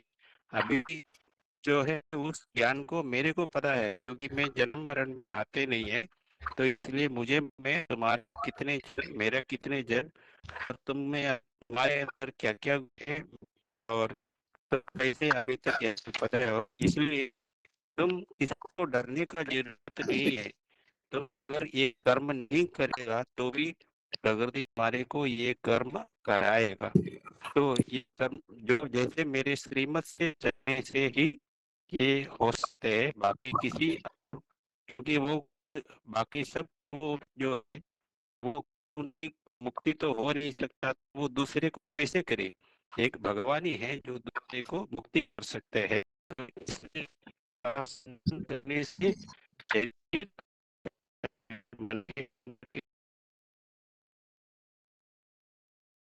ठीक है, आगे बताइए जबलपुर के माता जी। हाँ जी, ओम शांति। हाँ गंगा पतित पावनी के लिए भक्ति मार्ग में कहते हैं गंगा पतित पावनी। तो गंगा पतित पावनी है तो दुनिया में इतने पाप विचार बढ़ रहे हैं, तो सबको गंगा में नहला दो तो सबके पाप उतर जाएंगे। मगर देख रहे हैं दुनिया में तो आज कितना पाप विचार बढ़ता जा रहा है। तो गंगा पति पावनी नहीं है। पानी की गंगा से नहाने से पति से पावन नहीं बनते। फिर कहते शंकर की जटा में गंगा विराजमान है। तो शंकर की जटा में गंगा क्यों से विराजमान है? शंकर की जटा में गंगा जब भगवान बाप आते हैं षष्ठी पे तो वो कन्या माताओं को ऐसा अच्छा ज्ञान सुनाते हैं कि उनमें से कोई श्रेष्ठ कन्या होती है जो ज्ञान में इतनी तीखी होती है, तो वो भगवान का पूरा ज्ञान अपने में धारण कर लेती है। भगवान उसको सर पे बिठा लेते हैं।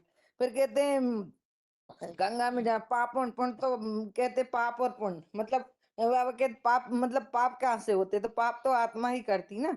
आत्मा में ही पाप का लेप छेप लगता है। जब गीता ही में लिखा है कि आत्मा ही पाप पुण्य को अर्पण करती है, और गीता मतलब पाप पाप तो आत्मा में ही लेप छेप लगता है ना। शरीर तो पाप नहीं करता ना, शरीर तो माध्यम है, शरीर तो इंस्ट्रूमेंट है। मगर ये है कि आत्मा जब जो पाप करती है तो उसका असर शरीर पे दिखता है। जैसे कि गाड़ी मोटर में ड्राइवर बैठता है, तो ड्राइवर जब बैठता है तो ड्राइवर कार चलाता है, तो कार में जो नुकसान होता है तो वो ड्राइवर के ऊपर आएगा ना। कार का जैसे कोई चीज टूटी फूटी तो वो तो ड्राइवर के ऊपर आएगी ना। ऐसी आत्मा शरीर को चलाने वाली शक्ति है। और आत्मा के द्वारा जो कुछ मतलब हमारे विचार सागर बनते बनते हैं तो वो आत्मा में ही बनते हैं। आत्मा की 3 शक्तियां मन बुद्धि संस्कार। मन में पहले संकल्प आते, फिर वाचा में आते, फिर संस्कार में आते। तो आत्मा ही तीनों आत्मा मन बुद्धि संस्कार को आत्मा का समुच्चय कहा जाता है।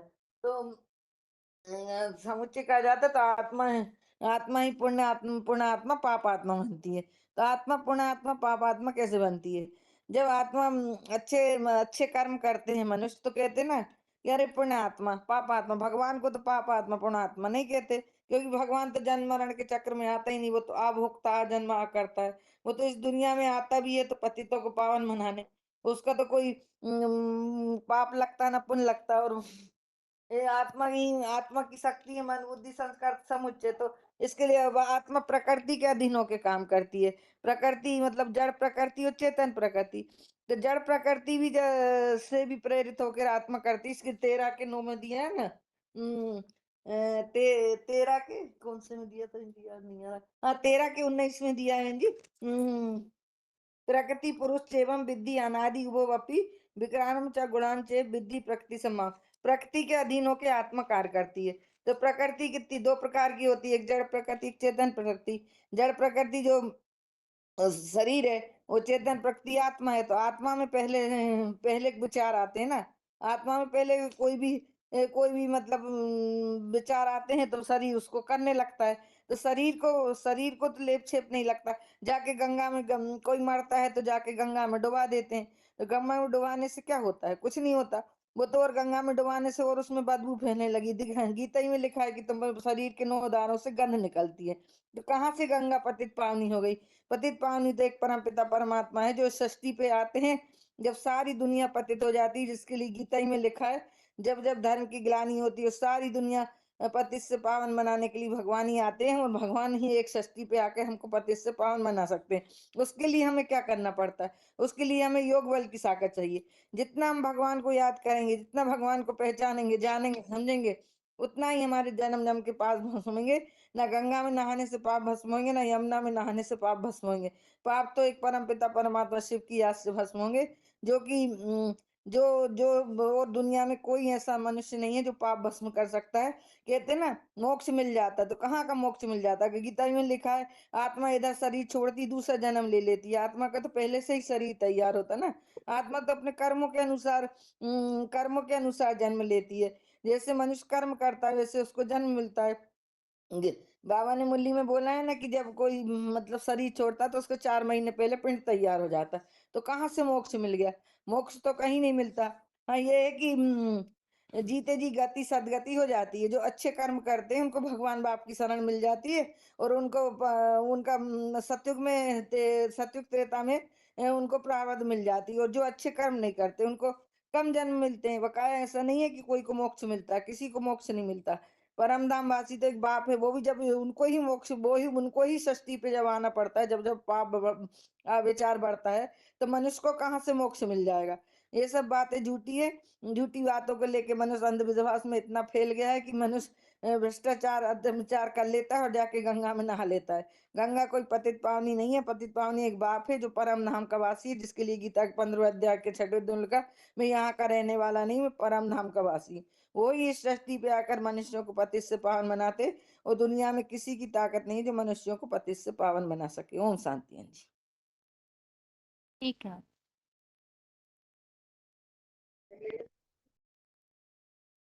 किनका फोन अनम्यूट है? और छोटे फोन से किसी का फोन अनम्यूट है? हेलो। हाँ जी। तो क्या हाँ मेरा माता जी शुक्र बताइए। हाँ जी। मन बुद्धि और संस्कार के नीचे को आत्मा कहते हैं। तो गंगा में स्नान करने से शरीर का मैल धुलता है, आत्मा का मैल नहीं धुलता। जो पाप करती है आत्मा, उसका लेप शरीर से जो आत्मा पाप नहीं करती है उसका लेप आत्मा कर सकता है। अगला जन्म लेती है तो पापों का बैलेंस साथ लेके जाती है, उसी के आधार पर अगला शरीर मिलता है। अगर पाप ज्यादा किए हैं तो लंबा लूला पैदा होगा। अगर पाप ज्यादा नहीं किए हैं तो अगला जन्म जो है बहुत अच्छा मिलेगा, स्वस्थ शरीर मिलेगा। माँ जो है तीन अवस्था के प्रसार होती है। बचपन, बचपन, सतो प्रधान और हृदय प्रधान जवानी, और तमो प्रधान बुढ़ापा। तो आत्मा शरीर छोड़ती है तो अपने साथ सारे पाप पुण्यों का बोझा ले जाती है। लेट से आत्मा तो निकलता है, तो शरीर तो नहीं करता। शरीर तो साधन है, जैसे ड्राइवर है तो आत्मा ड्राइवर है और शरीर गाड़ी है। तो अगर वो आत्मा ठीक ठाक काम करती है तो गाड़ी ठीक चलती है, अगर ड्राइवर स्वस्थ नहीं है तो गाड़ी ठीक नहीं चलती। ये आत्मा का विचार है। और जैसे फूलों की हवा तुरंत ले जाती है, तो ये आत्मा अपने अगले पिछले संस्कारों को साथ ले जाती है और अगले अगले शरीर पर उसका प्रभाव पड़ता है। ओम शांति। हेलो। ठीक है। हाँ माता जी ठीक है।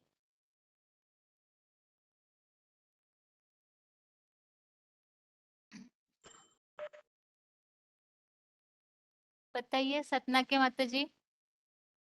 हेलो। हाँ जी। ओम शांति दीदी। हाँ जी। फोन नंबर 20497 सपना मधुबन।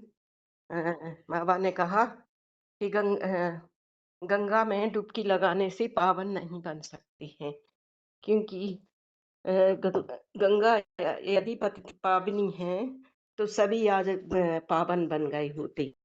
कितने पाप करते हैं फिर भी गंगा में जाते हैं और डुबकी लगाते हैं, तो फिर भगवान को आने की क्या जरूरत है। जैसे राजा सगर के 60,000 पुरखों को तारने के लिए भागीरथ ने तपस्या की थी। तो एक बार गंगा को बुलाया तो वो जटों में ही घुमड़ती रह गई। फिर दूसरी बार तपस्या की तो गंगा नीचे आई और उनका उद्धार किया। इसीलिए गंगा की मान्यता होने लगी कि गंगा पतित पावनी है, सबको तारने वाली है। शरीर है मुर्दा बन गया है, उसको भी गंगा में डुबकी लगा के 3-4 बार 4 माने कितना भी उसको डुबकी लगाओ तो क्या वो पावन बन जाएगा। जिसने जैसा पाप किया है वो तो वैसा ही फल पाएगा। तो बाबा ने कहा कि जैसे फल जैसा तुम बोओगे वैसा काटोगे। तो गंगा भी है, जैसे गंगा भी तो उसके भी तो 9 द्वार हैं, वो भी तो माना हर द्वार से गंध निकलती है, तो वो कैसे सबको पावन बना सकती है। पावन बनाने के लिए तो स्वयं परमात्मा को इस धरती पर आना पड़ता है और वही पावन बनाते हैं। बाकी किसी में ताकत नहीं है कि मनुष्यों को पावन बना दे। और जैसे कि कहते हैं कि राज विद्या राजगुरु है, जो अंदर का ज्ञान है वो तो परमात्मा ही आकर देते हैं। जैसे राजा महाराजा आज महल खंडर पड़े हैं, तो क्या गंगा में डुबकी लगाने से फिर से पावन बन जाते और फिर राजा महाराजा आ जाते? तो ऐसा नहीं है।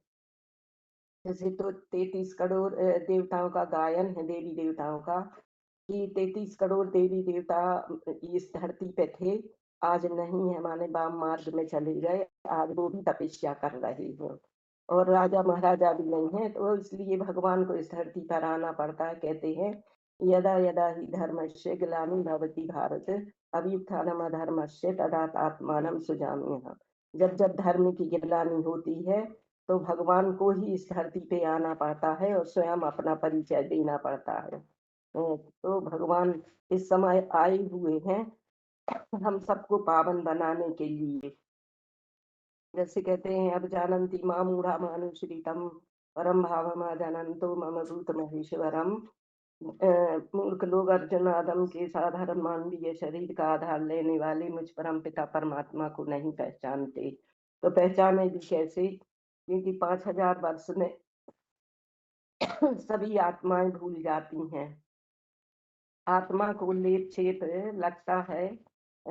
अगर आत्मा सुधर जाए तो शरीर का भी शरीर भी सुधर जाएगा। जैसे गाड़ी है, गाड़ी में ड्राइवर है, ड्राइवर अगर अच्छा है, गाड़ी अच्छे से चलाएगा तो गाड़ी भी अच्छी चलेगी, और अगर ड्राइवर नहीं है तो कहीं भी ठोक देगा। ऐसे ही हमारा भी हाल है कि अगर हमारी आत्मा सही सीधी रास्ता नहीं चलेगी तो हमारे शरीर की दुर्गति हो जाएगी और दुर्गति में पहुंच जाएंगे।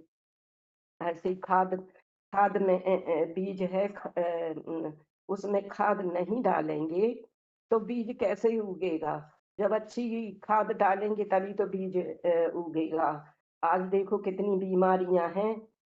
गोबर की पहले खाद डालती थी, आज यूरिया की खाद डालते हैं, तो सभी बीमार है। किसी के कोई घुटने से, कोई कमर से, पूरा शरीर ही गुंज पुंज हो गया है। जैसे सोना है, सोने में भी खाद डाली जाती है। चांदी या तांबा डालते हैं तो उसमें चमक आती है, तो सोने को स्वच्छ करते हैं। जब वो जेवर बन जाता है तो फिर उसकी दरकार नहीं है। ऐसे ही मन चंगा तो कठौती में गंगा। अगर माता जी हाँ ठीक है मैम जी, माता जी, टाइम हो गया है अभी। अच्छा जी दीदी।